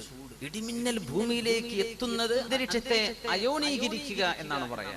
അയോണീകരിക്കണമെങ്കിൽ സൂര്യപ്രകാശത്തെക്കാളും ആയിരക്കണക്കിന് 10,000-കണക്കിന് മടങ്ങ് ചൂടുള്ള താപമാണ് ഈ വായുവിലൂടെ അന്തരീക്ഷത്തിൽ ഈ മേഘത്തിൽ നിന്ന് കടന്നു വരുന്നത് ഭൂമിയിലേക്ക്. എത്രയാണ് അതിന്റെ ചൂട്. ചില മിന്നലേറ്റാൽ തെങ്ങുകളും മരങ്ങളും ഒക്കെ കരിഞ്ഞു പോകുന്ന കണ്ടിട്ടില്ലേ? ആളുകൾ ഉടനടി ഓൺ ദ സ്പോട്ടിൽ മരിക്കാൻ. അത്രയും വലിയ എനർജിയാണ് ഭൂമിയിലേക്ക് അള്ളാഹു ഇറക്കുന്നത്. അത് ചില ആളുകൾക്ക് അള്ളാഹു തആലയുടെ ശിക്ഷയായി, ചില ആളുകൾക്ക് പരീക്ഷണമായി അള്ളാഹു തആല ഇറക്കി കൊടുക്കുന്നുണ്ട്. ഇടിമിന്നൽ ഉണ്ടാകുമ്പോഴാണ് ഭൂമിയിലെ സസ്യജാലങ്ങൾ അള്ളാഹുവിന്റെ ഭൂമിലോകം. ഈ സസ്യജാലങ്ങൾക്ക് നൈട്രജന്റെ സംയുക്തങ്ങൾ കിട്ടണം. നൈട്രജൻ വാതകം അന്തരീക്ഷത്തിൽ നിന്ന് അതിന്റെ സംയുക്തം കിട്ടിയാൽ സസ്യങ്ങൾക്ക് അവരുടെ ജീവൽ വസ്തുവാണത്. ജീവിക്കാൻ നൈട്രജൻ സംയുക്തങ്ങൾ വേണം. അത് കിട്ടണമെങ്കിൽ ഒരു ഇടിനാദം കൊണ്ട് ഭൂമിയിൽ നടന്നുകൊണ്ടിരിക്കുന്ന ഇടിമിന്നലുകളെ കൊണ്ട് 10 ദശലക്ഷം ടൺ സസ്യങ്ങൾക്ക് ആവശ്യമായ നൈട്രജൻ സംയുക്ത കോമ്പൗണ്ടുകളാണ് ഇടിമിന്നലിലൂടെ ഓരോ വർഷവും അള്ളാഹു ഭൂമിയിലേക്ക് നൽകിക്കൊണ്ടിരിക്കുന്നത്. എന്ന് പറഞ്ഞാൽ മനുഷ്യനുണ്ടാക്കുന്ന രാസവളം, ഈ രാസവളത്തിനേക്കാളും ലക്ഷക്കണക്കിന് ഇരട്ടിയാണ് ഇടിമിന്നലിലൂടെ അള്ളാഹു തആല സസ്യങ്ങൾക്ക് കൊടുക്കുന്ന വളം. യാ അല്ലാഹ്, അത് നമ്മുടെ സസ്യങ്ങൾക്ക് വേണം. കൂൺ പോലെയുള്ളതൊക്കെ പെട്ടെന്ന് ഭൂമിയിൽ നിന്ന് പുറത്തു വരുന്നത് ഇടിമിന്നലിലൂടെയാണ്. വലിയ അത്ഭുതമാണ്. അതുവരെ ഉള്ളിൽ കിടക്കുന്ന സാധനം പുറത്തേക്ക്, അതൊരു സസ്യമാണ്. സുബ്ഹാനല്ലാഹ്. ഇടിമിന്നലിൽ പോലും അള്ളാഹു റഹ്മത്ത് വെച്ചിരിക്കുകയാണ്. അതിൽ പോലും കാരുണ്യം വെച്ചിരിക്കുകയാണ്. നമ്മൾ ആദ്യം കാണുന്നത് മിന്നലാണ്, പിന്നെയാണ് ശബ്ദം വരുന്നത്. അല്ലെ, ശബ്ദത്തിന്റെ തരംഗദൈർഘ്യം കുറവാണ്, പ്രകാശത്തിന്റെ തരംഗദൈർഘ്യം കൂടുതലാണ്. പ്രകാശം പെട്ടെന്നെത്തും, ശബ്ദം കുറച്ച് ലേറ്റ് ആയിട്ടേ എത്തുള്ളൂ. ഈ വലിയ പ്രതിഭാസങ്ങളൊക്കെ സയൻസ് പഠിക്കാത്ത ആളുകൾക്ക് പോലും ഇടിമിന്നൽ കാണുമ്പോഴും ഇടിയുടെ ശബ്ദം ബാക്കിൽ വരാനുണ്ട് എന്ന് തോന്നത്തക്ക രീതിയിൽ അല്ലാഹു തആല ശബ്ദത്തിന്റെ വേവ് ലെങ്തുകൾ മനുഷ്യനെ പഠിപ്പിക്കുന്ന പോലെ വലിയ വലിയ അത്ഭുതങ്ങൾ അല്ലാഹു തആല വെച്ചിരിക്കുകയാണ്. യുസബ്ബിഹുർ റഅദു ബിഹംദി. നോക്കണം, അല്ലാഹുവിന്റെ റസൂൽ സ്വല്ലല്ലാഹു അലൈഹി വസല്ലം പഠിപ്പിക്കുന്ന വിശുദ്ധ ഖുർആൻ തന്നെ പറഞ്ഞു, യുസബ്ബിഹുർ റഅദു ബിഹംദിഹി. അല്ലാഹുവിന്റെ ഹംദ് ചൊല്ലുന്ന തസ്ബീഹുകളാണ് ഇടിനാദം എന്ന പരിശുദ്ധ ഖുർആൻ. തസ്ബീഹാണ് ഇടിനാദം ചെയ്യുന്നത്, അത് തസ്ബീഹാണ്. ഇടിനാദം കേൾക്കുമ്പോൾ ദിക്റുണ്ടല്ലേ, സുബ്ഹാന മൻ യുസബ്ബിഹുർ റഅദു ബിഹംദി വൽ മലായികതു മിൻ ഖീഫതി. ഇൻഷാ അല്ലാഹ് നമുക്ക് വഴിയെ ആ വിഷയങ്ങൾ ചർച്ച ചെയ്യാം. റസൂലുള്ളാഹി സ്വല്ലല്ലാഹു അലൈഹി വസല്ലം തങ്ങൾ ഇപ്പോ ഈ മഴയുണ്ടാകാനുള്ള സാങ്കേതികമായ വിഷയങ്ങളാണ് അല്ലാഹു തആല പറഞ്ഞിരുന്നത്. ഇതൊന്നും ഇല്ലാതെ മഴ വർഷിച്ചിട്ടുണ്ട്. ഇങ്ങനെ വളരെ പതുക്കെ പതുക്കെ മേഘത്തിന്റെ ചലനമില്ലാതെ പതുക്കെ പതുക്കെ മേഘങ്ങൾ സംയുക്തമായി ചേർന്ന് സുമ്മ യുഅല്ലിഫു ബൈന, അത് സംഭവിക്കാതെ വളരെ പെട്ടെന്ന് മേഘം വർഷിച്ചത് റസൂലുള്ളാഹി സ്വല്ലല്ലാഹു അലൈഹി വസല്ലം തങ്ങളുടെ കാലത്ത്. ഇമാം അൽ ബുഖാരി റഹിമഹുല്ലാഹ്, മുഹമ്മദ് ബിൻ ഇസ്മാഈൽ ബുഖാരി തങ്ങൾ അവരുടെ സ്വഹീഹിൽ ഉദ്ധരിക്കുന്ന ബാബുൽ ഇസ്തിസ്ഖാ, മഴയെ തേടുന്ന നിസ്കാരത്തെ സംബന്ധിച്ചും മഴയെ സംബന്ധിച്ചും പറയുന്ന ബാബിൽ ഇമാം ബുഖാരി തങ്ങൾ ഉദ്ധരിച്ചിട്ടുള്ള ഹദീസ് വളരെ പ്രബലമായ ഹദീസ്. മഹാനായ അനസ് ബിൻ മാലിക് റളിയല്ലാഹു അൻഹു قال اصابت الناس سنه على عهد رسول الله صلى الله عليه وسلم. ഈ ഹദീസ് വളരെ ഭയങ്കരമാണ്. അല്ലാഹുവിന്റെ റസൂലിന് വേണ്ടി ഈ ഭൗതികമായ സർവ്വ കാരണങ്ങളെയും മാറ്റിവെച്ച് അല്ലാഹു മഴ വർഷിപ്പിക്കുകയാണ്. മദീനയിലാണ് സംഭവം. ജനങ്ങൾക്ക് അങ്ങേയറ്റത്തെ ക്ഷാമം വന്നു റസൂലുള്ളാഹി സ്വല്ലല്ലാഹു അലൈഹി വസല്ലം തങ്ങളുടെ കാലത്ത്. ഫബൈനമാ റസൂലുള്ളാഹി സ്വല്ലല്ലാഹു അലൈഹി വസല്ലം യഖ്തുബു അലൽ മിമ്പർ, അവിടുന്ന് മിമ്പറിൽ ഖുതുബ ഓതിക്കൊണ്ടിരിക്കുമ്പോൾ യൗമൽ ജുമുഅ, വെള്ളിയാഴ്ച ദിവസം, ഖാമ അറാബിയുൻ, അറാബിയായ ആൾ എഴുന്നേറ്റ് നിന്നു. ഫഖാൽ, അവിടുന്ന് പറഞ്ഞു, യാ റസൂലല്ലാഹ്, അല്ലാഹുവിന്റെ റസൂലേ, ഹലക്കൽ മാൽ, സമ്പത്ത് നഷ്ടപ്പെട്ടു നബിയേ, വജാഅൽ ഇയാൽ, മക്കളൊക്കെ വിശന്നിരിക്കുകയാണ് നബിയേ, ഫദ്ഉല്ലാഹ ലനാ അൻ യസ്ഖിയനാ, ഞങ്ങൾക്ക് മഴ വർഷിപ്പിച്ചു തരാൻ അല്ലാഹുവോട് ദുആ ഇരക്കു നബിയേ. ഫഖാല ഫറഫഅ റസൂലുള്ളാഹി സ്വല്ലല്ലാഹു അലൈഹി വസല്ലം യദൈ, അവിടുന്ന് അവിടുത്തെ രണ്ട് കൈകളും ആകാശത്തേക്ക് ഉയർത്തി. വമാ ഫിസ് സമാഇ ഖുസ്അ, ആകാശത്തൊരു മേഘത്തിന്റെ പാളി പോലുമില്ല. ആര് പറയുന്നു? അനസ് ഇബ്നു മാലിക് റളിയല്ലാഹു അൻഹു. ഖാല ഫഥാറ സഹാബുൻ അംസാലുൽ ജിബാൽ, പർവ്വതങ്ങളെ പോലെയുള്ള മേഘങ്ങൾ അങ്ങോട്ട് കുമിഞ്ഞുകൂടാൻ തുടങ്ങി. ثم لم ينزل على المنبر منبره حتى رأيت المطر يتحادر على لحيته. അവിടുന്ന് മിമ്പറിൽ നിന്ന് ഇറങ്ങിയപ്പോഴേക്കും മഴ കാരണം അവിടുത്തെ താടിയിലൂടെ മഴവെള്ളം ഒലിച്ചിറങ്ങുന്നത് ഞാൻ എന്റെ കണ്ണുകൊണ്ട് കണ്ടുവന്ന് മഹാനായ അനസ് ബിൻ മാലിക് റളിയല്ലാഹു അൻഹു. മഴയില്ല. പെട്ടെന്ന് അല്ലാഹുവേ മഴ വേണം പടച്ചവനെ എന്ന് ചോദിച്ചതേയുള്ളൂ. ഒരു മേഘക്കീറ് പോലും അവിടെ ആകാശത്തില്ല. പെട്ടെന്ന് ആ ഖുതുബ കഴിയുമ്പോഴേക്കും സുബ്ഹാനല്ലാഹ് മഴ വർഷിച്ചു. അന്നത്തെ പള്ളിയുടെ മേൽക്കൂരകൾ ഇന്നത്തെ കോൺക്രീറ്റുകളല്ല, അതുകൊണ്ട് വെള്ളം ഉള്ളിലേക്ക് ഇറങ്ങും. അവിടുത്തെ താടിരോമത്തിലൂടെ മഴവെള്ളം ഒലിച്ചിറങ്ങുന്നത് മിമ്പറിൽ ഇറങ്ങിയപ്പോഴേക്കും മഴ വർഷിച്ചു. യാ അല്ലാഹ് ഹത്താ റഅയ്തുൽ മതറ യതഹാദറു അലാ ലഹിയതി. ഇമാം ബുഖാരി തങ്ങൾ ബാബുൽ ഇസ്തിസ്ഖായിൽ രേഖപ്പെടുത്തിയ ഹദീസാണ്. ഖാല ഫമുതിർനാ യൗമനാ ദാലിക്. ആ ദിവസം ഞങ്ങൾക്ക് മഴ കിട്ടി. വഫിൽ ഗദ്, പിറ്റേന്നും മഴ തന്നെ. വമിൻ ബഅദിൽ ഗദ്, അതിന്റെ പിറ്റേന്നും മഴ തന്നെ. വല്ലദി യലി, അതിന്റെ പിറ്റേന്നും മഴ. ഇലൽ ജുമുഅത്തിൽ ഉഖ്റ, അടുത്ത ജുമുഅ വരെ മഴ തന്നെ. മദീനയിൽ മഴ തന്നെ. അതുവരെ ക്ഷാമമാണ്, ഒന്നും കാണാനില്ല. മഴ അങ്ങോട്ട് പെയ്തു, ഒരാഴ്ച മുഴുവനും മഴ. ഫഖാമ ദാലികൽ അറാബി, അടുത്ത ജുമുഅ മഴയാണ്. അറാബിയായ മനുഷ്യൻ ഔ റജുലുൻ ഗൈറുഹു, റിവായത്തുണ്ട് വേറെ ഒരാളാണ്, അയാൾ ആദ്യം ചോദിച്ച ആളല്ല, മറ്റൊരാളാണ്. ഫഖാല, ആ മനുഷ്യൻ പറഞ്ഞു, യാ റസൂലല്ലാഹ്, അല്ലാഹുവിന്റെ റസൂലേ, തഹദ്ദമൽ ബിനാ, ഞങ്ങളുടെ മതിൽക്കെട്ടുകളൊക്കെ വീണുപോയി നബിയെ. വഗരിഖൽ മാൽ, ഞങ്ങളുടെ സമ്പത്തൊക്കെ വെള്ളത്തിൽ മുങ്ങിപ്പോയി നബിയെ. ഫദഉല്ലാഹ ലനാ, അതുകൊണ്ട് ഞങ്ങൾക്ക് വേണ്ടി അങ്ങ് ദുആ ചെയ്തു തരണം. ഫറഫഅ റസൂലുള്ളാഹി സ്വല്ലല്ലാഹു അലൈഹി വസല്ലം യദൈ, അവിടുത്തെ പരിശുദ്ധമായ രണ്ട് കൈകളും ആകാശത്തേക്ക് ഉയർത്തി. വഖാല, അവിടുന്ന് പറഞ്ഞു, അല്ലാഹുമ്മ ഹവാലൈനാ വലാ അലൈനാ, പടച്ചവനെ ഞങ്ങൾക്ക് ചുറ്റുഭാഗത്തേക്ക് മഴയെ കൊടുക്ക്, ഞങ്ങൾക്ക് വേണ്ട പടച്ചവനെ ചുറ്റുഭാഗത്തേക്കും കൊടുക്ക്. വലാ അലൈനാ, ഞങ്ങൾക്ക് എതിരായിട്ട് വേണ്ട എന്നാണ് അതിനർത്ഥം. ഞങ്ങൾക്ക് നാശമായിട്ട് മഴ വേണ്ട അല്ലാഹ്, ചുറ്റുഭാഗത്തേക്കും കൊടുക്ക്. ഖാല ഫമാ ജഅല റസൂലുള്ളാഹി സ്വല്ലല്ലാഹു അലൈഹി വസല്ലം യുശീറു ബിയദി, അവിടുത്തെ കൈകൊണ്ട് ഹവാലൈന, ഞങ്ങൾക്ക് ചുറ്റും എന്ന് കൈകൊണ്ട് ഇങ്ങനെ ചുറ്റിയപ്പോൾ ആ വിരൽ ഇവിടെ ഇലാ നാഹിയത്തിൻ മിനസ് സമ, ആകാശ ലോകത്ത് എവിടേക്കാണോ ഇങ്ങനെ കൈ ചുറ്റിയത് ആ ഭാഗം ഇല്ലാ തഫജ്ജറത് ഹത്താ സൂറത്തിൽ മദീന, മദീന എന്നത് ഒരു വൃത്തം പോലെ അങ്ങട്ടായി. ആ കൈകളിൽ അല്ലാഹുമ്മ ഹവാലൈനാ വലാ അലൈനാ, ഞങ്ങൾക്ക് ചുറ്റും മതി പടച്ചവനെ, ഞങ്ങൾക്കെതിരായിട്ട് മഴ വേണ്ട. ആ വിരലുകൾ ആകാശത്തേക്ക് എവിടെയാണോ ചൂണ്ടിയത് അവിടുന്നൊക്കെ മേഘങ്ങൾ നീങ്ങിപ്പോയിരിക്കുകയാണ്. അവിടെ ഒരു മേഘം പിന്നില്ല. എല്ലാ മഴയും മറ്റു താഴ്വാരങ്ങളിലേക്ക്, മലപ്രദേശങ്ങളിൽ, മദീന അങ്ങോട്ട് ക്ലീനായി, ചുറ്റും മഴ. മദീനയുടെ ആ ഭാഗം മഴയില്ലാതെ ജൗബ, അവിടെ മാത്രം ക്ലീൻ, വളരെ മനോഹരമായ സാഫിയായ തെളിഞ്ഞ അന്തരീക്ഷം. മഴ ആ ദ്വാരന്നപ്പോഴേക്കും ഈ സംഭവം നടന്നു. ഹത്താ സാലൽ വാദി വാദി ഖനാ ശഹ്റൻ, ഒരു മാസക്കാലത്തോളം അവിടുത്തെ താഴ്വരകളിൽ വെള്ളം ഒലിച്ചുകൊണ്ടേയിരുന്നു. ഖാല ഫലം യജി അഹദുൻ മിൻ നാഹിയ ഇല്ലാ ഹദ്ദസ ബിൽ ജൂദ്, ആ അവിടുന്ന് വന്ന മുഴുവൻ ആളുകളും ആ മഴ കാരണം കിട്ടിയ ഔദാര്യങ്ങളെ സംബന്ധിച്ച് പറയാത്തവരാരുമില്ല. വളരെ റാഹത്തായി ഞങ്ങൾക്കൊരു ഉപകാരപ്പെട്ടു എന്ന് പറയാതിരുന്നില്ല എല്ലാവരും. പിന്നെ ഒരു മാസക്കാലത്തോളം മഴ വർഷിച്ച ഈ അത്ഭുതം ഇമാമുന ബുഖാരി റളിയല്ലാഹു അൻഹു അവിടുത്തെ സ്വഹീഹിൽ ബാബുൽ ഇസ്തിസ്ഖായിൽ ഉദ്ധരിച്ചിട്ടുണ്ട്. ഇത് അല്ലാഹുവിന്റെ പ്രപഞ്ചത്തിന്റെ നിയമങ്ങളെ അല്ലാഹു മാറ്റുകയാണ്. ആർക്ക് വേണ്ടി? റസൂലുള്ളാഹി സ്വല്ലല്ലാഹു അലൈഹി വസല്ലം. അവിടുത്തെ പരിശുദ്ധ പ്രാർത്ഥനയിലൂടെ അല്ലാഹു ഇത് നടത്തി കൊടുക്കുകയാണ്. നമ്മൾ മനസ്സിലാക്കണം, ഖിയാമത്ത് നാളെ നടക്കാനുണ്ട്, ഭൂമിക്കൊരു അന്ത്യമുണ്ട്, പ്രപഞ്ചത്തിനൊരു അന്ത്യമുണ്ട് എന്ന് ശാസ്ത്രകാരന്മാരും പറയും. പക്ഷെ അവര് പറയുന്നത് എങ്ങനെയാ? മില്യൺ കണക്കിന് കൊല്ലം കഴിയുമ്പോൾ. ഇപ്പൊ സൂര്യൻ കത്തിക്കൊണ്ടിരിക്കുകയാണ്, കുറെ കാലം കത്തുമ്പോ ഇതിന്റെ സൂര്യനിൽ നടക്കുന്നത് എന്താണ്? ഹൈഡ്രജൻ ഹീലിയം ആയിക്കൊണ്ടിരിക്കുകയാണ്, അല്ലെ? ഈ പ്രോസസ് തീർന്നാൽ, ഇന്ധനം തീർന്നു കഴിഞ്ഞാൽ അത് ഒരു ബ്ലാക്ക് മാറ്റർ, ഒരു കറുത്ത വസ്തുവായിട്ട് മാറുമെന്നാണ്. പ്രകാശമില്ലാത്ത ഗോളമായിട്ട് മാറും. അങ്ങനെ വരുമ്പോൾ അതിന്റെ ഗ്രാവിറ്റേഷൻ നഷ്ടപ്പെടും, ബാലൻസ് നഷ്ടപ്പെടും, ഉതിർന്നു വീഴുകയോ പ്രപഞ്ചത്തിൽ മറ്റേതെങ്കിലും ഗോളത്തിൽ പോയി ഇടിക്കുകയോ ചെയ്യാം. പക്ഷേ ഇതിന് മില്യൺ കണക്കിന് കൊല്ലത്തിന്റെ കണക്ക് പറയും. എപ്പോ? അതിന്റെ ഫിസിക്കൽ കാരണങ്ങളാൽ നടക്കണമെങ്കിൽ അങ്ങനെയാണ്. പക്ഷേ അല്ലാഹുവിന്റെ മുമ്പിൽ ഖിയാമത്ത് നാൾ നടക്കുന്നത് എങ്ങനെയാണ്? കണ്ണിമ വെട്ടുന്ന പോലെയാണ്. പെട്ടെന്ന് മനുഷ്യൻ ഇങ്ങനെ കണക്കൂട്ടും, കുറെ കാലം കഴിഞ്ഞിട്ടേ സംഭവിക്കുള്ളൂ. അല്ല, അല്ലാഹുവിന്റെ സമയമെത്തുമ്പോ ഇതിന്റെ ഒന്നും ആവശ്യമില്ല. ഈ കാരണങ്ങളെല്ലാം പെട്ടെന്ന് അങ്ങോട്ട് നടക്കുകയാണ്.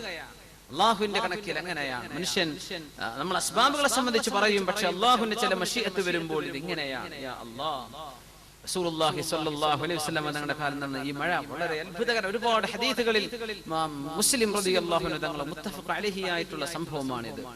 അപ്പോ ഇത് നബി സല്ലല്ലാഹു അലൈഹി വസല്ലം തങ്ങളുടെ നുബുവത്തിന്റെ അടയാളങ്ങളിൽ പെട്ടവരായിരുന്നു. ഇതിൽ ഒരുപാട് മസ്അലകൾ വരുന്നുണ്ട്. അന്നൽ ഇമാമ റാഇൻ വ മസ്ഊലുൻ അൻ റഇയതിഹി. ഇമാം റസൂലുള്ളാഹി സ്വല്ലല്ലാഹു അലൈഹി വസല്ലം ജനങ്ങളുടെ ഇമാമാണ്, അവരുടെ നേതാവാണ്.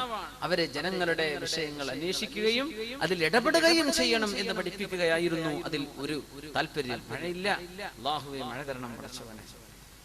പിന്നെ റസൂലുള്ളാഹി സ്വല്ലല്ലാഹു അലൈഹി വസല്ലം അവിടുത്തെ സൗമനസ്യത, അവിടുത്തെ ഏറ്റവും നല്ല ശുദ്ധമായ സ്വഭാവം, ഒരു ആവശ്യം ചോദിച്ചാൽ ഒരാളെയും നിരാകരിക്കുമായിരുന്നില്ല റസൂലുള്ളാഹി സ്വല്ലല്ലാഹു അലൈഹി വസല്ലം. استحباب طلب انقطاع المطر عن المنازل اذا كثر وتضرروا به. മഴ വന്നിട്ട് ഒരുപാട് മനുഷ്യർ ബുദ്ധിമുട്ടായി കഴിഞ്ഞാൽ ആ മഴയെ നീക്കിത്തരണം എന്ന് ദുആ ചെയ്യൽ സുന്നത്താണ് എന്ന് പഠിപ്പിക്കുകയാണ്. ഇവിടെ നോക്കണം, മഴ അങ്ങോട്ട് കൂടുമ്പോ ഞങ്ങൾക്ക് മഴ മതി എന്നല്ല പറഞ്ഞത് റസൂലുള്ളാഹി സ്വല്ലല്ലാഹു അലൈഹി വസല്ലം. മഴ അല്ലാഹു തആല അൻസൽനാ മിനസ് സമാഇ മാഅൻ ബിഖദരിൻ, വളരെ കൃത്യമായ അളവിലാണ് അല്ലാഹു മഴ വർഷിപ്പിക്കുന്നത് എന്ന്. കൃത്യമായ അളവിലാണ്. എല്ലാ വർഷവും പെയ്യുന്ന മഴയുടെ തോത് ഒന്നാണെന്നാണ്. ഒരു രാജ്യക്കാർക്ക് കൂടുതൽ കിട്ടിയാൽ ഒരു രാജ്യത്ത് അത് കുറഞ്ഞിട്ടുണ്ടെന്നാണ്. നമുക്ക് കുറഞ്ഞാൽ വേറെ ഏതോ പ്രദേശത്ത് കൂടുതൽ കൊടുത്തിട്ടുണ്ട്. ഇബ്നു അബ്ബാസ് റളിയല്ലാഹു അൻഹു പറയുമായിരുന്നു, ബിഖദരിൻ, കൃത്യമായ അളവിലാണ് മഴ വർഷിക്കുന്നത്. അത് എത്രയാണ്, അത് എത്ര മില്ലിമീറ്റർ ആണ്, സെന്റിമീറ്റർ ആണ്, അല്ലാഹുവിന്റെ കണക്കിൽ കൃത്യമാണ്. അതൊരിക്കലും ഏറുന്നില്ല, കുറയുന്നില്ല. ഒരു കൂട്ടർക്ക് കുറയുമ്പോൾ മറ്റൊരു കൂട്ടർക്ക് കൂടുന്നുണ്ട്. ബാലൻസിലാണ് എല്ലാ വർഷവും മഴ വർഷിക്കുന്നത്. അതന്നെ വലിയ അത്ഭുതമാണ്. ആ മഴങ്ങാനും കൂടിക്കഴിഞ്ഞാൽ ഞങ്ങൾക്കത് വേണ്ടല്ലാ എന്ന് പറയരുതെന്നാണ്. അല്ലാഹുമ്മ, അല്ലാഹുവേ, ഹവാലൈന, ഞങ്ങളുടെ ചുറ്റും അത് കൊടുക്കു പടച്ചവനെ, വല അലൈന, ഞങ്ങൾക്കെതിരായിട്ടത് വേണ്ട അല്ലാ. ഇങ്ങനെയാണ് അല്ലാഹുവിനോട് ചെയ്യുന്ന അദബാണ്. ഞങ്ങൾക്കത് മതി, അതല്ല. ഇനി അല്ലാഹുവേ, മറ്റുള്ള ആളുകൾക്കൊക്കെ ആയിക്കോട്ടെ, ഞങ്ങൾക്ക് ചുറ്റും ആയിക്കോട്ടെ. അല്ലാഹുമ്മ ഹവാലൈന വല അലൈന. മറ്റൊരു റിവായത്തിലുണ്ട്, അല്ലാഹുമ്മ അലാ റൂസിൽ ജിബാൽ, അല്ലാഹുവേ, പർവ്വതങ്ങളുടെ മുകളിലേക്ക് കൊണ്ടുപോകണമേ മേഘങ്ങളെ. വൽ ആഖാം, അതുപോലെ തന്നെ വൃക്ഷങ്ങളുള്ള കാടുകളിലേക്ക്. വബുതൂനിൽ ഔദിയ, വബുതൂനിൽ ഔദിയ, താഴ്വരകളിലെ വെള്ളം ഒഴുകാനുള്ള പാസേജുകളിലേക്ക്. വമനാബിതി ഷജർ, ചെടികൾ മുളക്കുന്ന ഇടങ്ങളിലേക്ക് അങ്ങോട്ടൊക്കെ കൊടുക്കു പടച്ചവനെ എന്ന് റസൂലുള്ളാഹി സ്വല്ലല്ലാഹു അലൈഹി വസല്ലം. അപ്പോഴും അതൊരു ഉപകാരത്തിലേക്കാണ് കൊടുക്കുന്നത്. അതൊക്കെ ഈ സ്ഥലങ്ങളൊക്കെ വെള്ളം ഉപകാരപ്പെടുന്ന സ്ഥലങ്ങളാണ്, വെള്ളം നഷ്ടപ്പെടുന്നില്ല. അല്ലാഹുവിന്റെ റസൂൽ സ്വല്ലല്ലാഹു അലൈഹി വസല്ലം ആ ഒരു ദുആയിൽ പോലുമുള്ള അത്ഭുതങ്ങൾ പറയാണ്. ജുമുഅയുടെ ഖുതുബയിൽ മഴ തേടുന്നത് മശ്റൂആണ്, അത് ചെയ്യാൻ പറ്റും. അതുപോലെ തന്നെ ദുആ ചെയ്യുന്ന സമയം, ഖുതുബ ഓതുന്ന നേരത്ത് ദുആ ചെയ്തത് എങ്ങനെയാണ്? തങ്ങൾ ഖിബല ഇങ്ങോട്ടാണെങ്കിൽ ഇമാമ് മഅ്മൂമിങ്ങളിലേക്കാണ് ഖുതുബ നിർവഹിക്കുക. അപ്പൊ ഖിബലയുടെ ഭാഗം മഅ്മൂമിന്റെ ബാക്കിലോട്ടാണ്. പക്ഷെ ദുആ ചെയ്യുമ്പോൾ ഖിബലയിലേക്ക് അല്ലാതെ കൈ ഉയർത്തിയാലും ദുആ സ്വഹീഹ് തന്നെയാണ്, അതിൽ കുഴപ്പമില്ല എന്ന ഒരു ആശയവും ഈ ഹദീസിൽ പഠിക്കാനുണ്ടെന്നാണ്. അത് മാത്രമല്ല, മഴയെ തേടുന്ന സമയത്ത് ഖുതുബ നിർവഹിക്കുന്ന ഇമാമിന് കൈ ഉയർത്താം. സത്യത്തിൽ ഖുതുബ ഓതുന്ന ഇമാം കൈ ഉയർത്താൻ പാടില്ലെന്നാണ് ദുആഇറക്കുമ്പോൾ. നാട്ടിലൊക്കെ ശ്രദ്ധിച്ചിട്ടുണ്ടോ എന്നറിയില്ല. അതാണ് അതിന്റെ ആദാബുകളിൽ ഇമാം നബി റളിയല്ലാഹു അൻഹു നമ്മുടെ ഫുഖഹാക്കളൊക്കെ രേഖപ്പെടുത്തിയ സംഭവമാണ്. അതുകൊണ്ട് സുന്നത്തുണ്ട് ഒരു വിരൽ ഉയർത്തൽ. اللهم اغفر للمؤمنين والمؤمنات والمسلمين والمسلمات പറയുമ്പോൾ ഒരു വിരൽ ഉയർത്തൽ സുന്നത്ത്. പക്ഷെ കൈ ഇങ്ങനെ ഉയർത്താൻ പാടില്ല. ആര്? ഇമാം ഉയർത്തരുത്, മഅ്മൂമിങ്ങൾ ഉയർത്തണം. ഇമാമിന് അതുപോലും സുന്നത്തില്ല ഖുതുബയിൽ. പക്ഷേ മഴയെ തേടുകയാണെങ്കിൽ അവിടെ കൈ ഉയർത്തൽ സുന്നത്താണ്. കാരണം റസൂലുള്ളാഹി സ്വല്ലല്ലാഹു അലൈഹി വസല്ലം മഴയെ തേടുമ്പോൾ അങ്ങനെ ചെയ്തിട്ടുണ്ട്. അതിൽ മറ്റു ചില കാര്യങ്ങളും പഠിക്കാനുണ്ട്. ഖുതുബ എന്നത് പ്രസംഗമല്ല എന്ന് പഠിപ്പിക്കുകയാണ്. ആണെങ്കിൽ പ്രസംഗിക്കുമ്പോൾ കൈ ഉയർത്തിക്കൂടെ, ആംഗ്യം കാണിച്ചൂടെ? ഖിബലയിൽ നിന്ന് മുഖം തിരിക്കരുത് ഖുതുബ ഓതുന്ന അവർ ഇമാമികളിലേക്ക് തിരിഞ്ഞു നിൽക്കുന്ന ആ ഒരു വിജയത്തിൽ നിന്ന് മുഖം തിരിക്കുക, ഒരു പ്രഭാഷണത്തിന്റെ ശൈലിയിലേക്ക് ശരീരം ആംഗ്യവിക്ഷേപങ്ങൾ ചെയ്യാൻ പാടില്ലെന്നാണ്. പക്ഷെ ആൾക്കാർ ചെയ്യുന്നുണ്ടല്ലോ, നമുക്ക് എന്ത് ചെയ്യാൻ പറ്റും? ആൾക്കാരങ്ങനെ ചെയ്യുന്നുണ്ട്. നമ്മളൊക്കെ ഇവിടെ ഖുതുബൊക്കെ അറ്റൻഡ് ചെയ്യുന്നുണ്ട്, ഇമാമിയങ്ങൾ ശരിക്കും പ്രസംഗിക്കുന്ന പോലെ ചെയ്യുന്നുണ്ട്. പക്ഷേ ഖുതുബയുടെ ആദാബുകളിൽ പറഞ്ഞത് നേരെ മറിച്ചാണ്. മഴയെ തേടുന്ന നിസ്കാരത്തിന് അതിന് ദുആഇറക്കുന്ന സമയം പോലും ഇമാം ഖുതുബ ഓതുന്ന ഇമാം വിരലേ ഉയർത്താവൂ, കൈ ഉയർത്തരുത്. അത്രയും അച്ചടക്കത്തിലാണ് ഖുതുബ നിർവഹിക്കുന്നത്. യാ അല്ലാഹ്, അപ്പോ ഇമാമിങ്ങൾ ഈ ഹദീസ് ഉദ്ധരിച്ചിട്ട് പറയുന്ന വിഷയം ഇതാണ്, മഴയെ തേടുന്ന ദുആയാണെങ്കിൽ അവിടെ കൈയുയർത്തിക്കോട്ടെ. നമ്മളൊക്കെ ആരെങ്കിലും ഖുതുബക്ക് ഇമാമുക്കാണെങ്കിൽ മസാല ഓർമ്മ ഉണ്ടായിക്കോട്ടെ. അതിനാണ് അല്ലേ ജവാസ് മുഖാലമത്തിൽ ഇമാമി ഫിൽ ഖുത്ബത്തിൽ ഹാജ. ഒരു അത്യാവശ്യ പ്രശ്നങ്ങൾ ഉണ്ടെങ്കിൽ ഖുത്ബ നിർവഹിക്കുന്ന സമയം ഇമാമുമായി സംവദിക്കൽ ജായിസാണ് എന്ന് പഠിപ്പിക്കുന്നുണ്ട് ഈ സംഭവത്തിൽ. വഅന്നഹാ ലാ തൻഖതിഉ ബിൽ കലാം വലാ തഫ്സുദുൽ ജുംഅത്തുൽ മുതകല്ലിമി മഅൽ ഇമാം. അല്ലാഹുവിന്റെ റസൂലേ ദുആയിരക്കണം ഖുത്ബയുടെ നേരം ദുആഇന് ഉത്തരം കിട്ടുന്ന നേരമാണ്. ജനങ്ങൾ മുഴുവനും മരണത്തോട് മല്ലടിക്കുന്ന അവസ്ഥയിൽ കുഞ്ഞുങ്ങൾക്ക് കുടിക്കാൻ പാലില്ല നബിയെ. വളരെ ചില റിവായത്തുകളൊക്കെ വന്നത് ഭയങ്കരമാണ്. നബിയെ കുഞ്ഞുങ്ങൾ പട്ടിണിയാണ്, ഉമ്മമാർക്ക് പാൽ കൊടുക്കാൻ വയ്യ, എന്തേ അവർക്ക് പോലും വെള്ളമില്ല, ഞങ്ങൾക്ക് മഴ വേണം നബിയെ. അത്തരം ചില വിഷയം ഇമാമിനോട് ഉയർത്തുന്നത് പോലും കുഴപ്പമില്ല എന്ന് ജവാസിദിലുണ്ട് എന്ന് അഭിപ്രായപ്പെട്ട ഉലമാ ഉണ്ട്. സുബ്ഹാനല്ലാഹ്. അപ്പോ ഇങ്ങനെ ചില അദാബുകളൊക്കെ ഈ ഹദീസിൽ നിന്ന് പഠിക്കാൻ പറ്റും. നമ്മൾ മനസ്സിലാക്കുന്നത് മഴ എന്ന് പറഞ്ഞ സംഭവത്തിൽ അല്ലാഹു തആല നിശ്ചയിച്ചിട്ടുള്ള അല്ലാഹുവിന്റെ ചില കാര്യകാരണങ്ങൾ, ആ കാരണങ്ങളെല്ലാം മറികടന്നുകൊണ്ട് റസൂലുള്ളാഹി സ്വല്ലല്ലാഹു അലൈഹി വസല്ലം അവിടുത്തെ കാലഘട്ടത്തിൽ അവിടേക്ക് വളരെ സുഭിക്ഷമായ ഒരു മാസക്കാലത്തെ മഴ വർഷിപ്പിച്ച സംഭവം പരിശുദ്ധ ഹദീസിൽ സ്വഹീഹുൽ ബുഖാരിയിൽ നമുക്ക് കാണാൻ കഴിയും. പിന്നെ റസൂലുള്ളാഹി സ്വല്ലല്ലാഹു അലൈഹി വസല്ലം മഴയുടെ ചില ആദാബുകൾ മനസ്സിലാക്കുക. അനസ് റളിയല്ലാഹു അൻഹു ഖാൽ അസ്വാബനാ വനഹ്നു മഅ റസൂലില്ലാഹി സ്വല്ലല്ലാഹു അലൈഹി വസല്ലം മത്റുൻ. ഞങ്ങൾ ഹബീബായ റസൂലുള്ളാഹി സ്വല്ലല്ലാഹു അലൈഹി വസല്ലം അവിടത്തോട് കൂടെ ഇരിക്കുമ്പോൾ ഞങ്ങൾക്ക് മഴ കിട്ടി. ഖാല ഫഹസറ തൗബ. ശരീരത്തിന്റെ ചില ഭാഗത്ത് നിന്ന് കാലിന്റെ ഭാഗത്ത് നിന്ന് വിശിഷ്യ അവിടുന്ന് കൈഭാഗത്ത് നിന്നൊക്കെ വസ്ത്രത്തെ അവിടുന്ന് മേലോട്ട് ഉയർത്തി ആ മഴവെള്ളം ശരീരത്തിൽ തട്ടുന്നത് വരെ. എന്നിട്ട് അവിടുന്ന് പറഞ്ഞു, ഇത് റബ്ബിന്റെ അടുത്ത് നിന്ന് ഇപ്പം ഇങ്ങോട്ട് വന്നതാണ്, അള്ളാഹുവിനോട് വളരെ അടുത്ത ബന്ധമുള്ള ഒരു നിഅമത്താണിത്, അത് ദേഹത്ത് അയക്കോട്ടെ.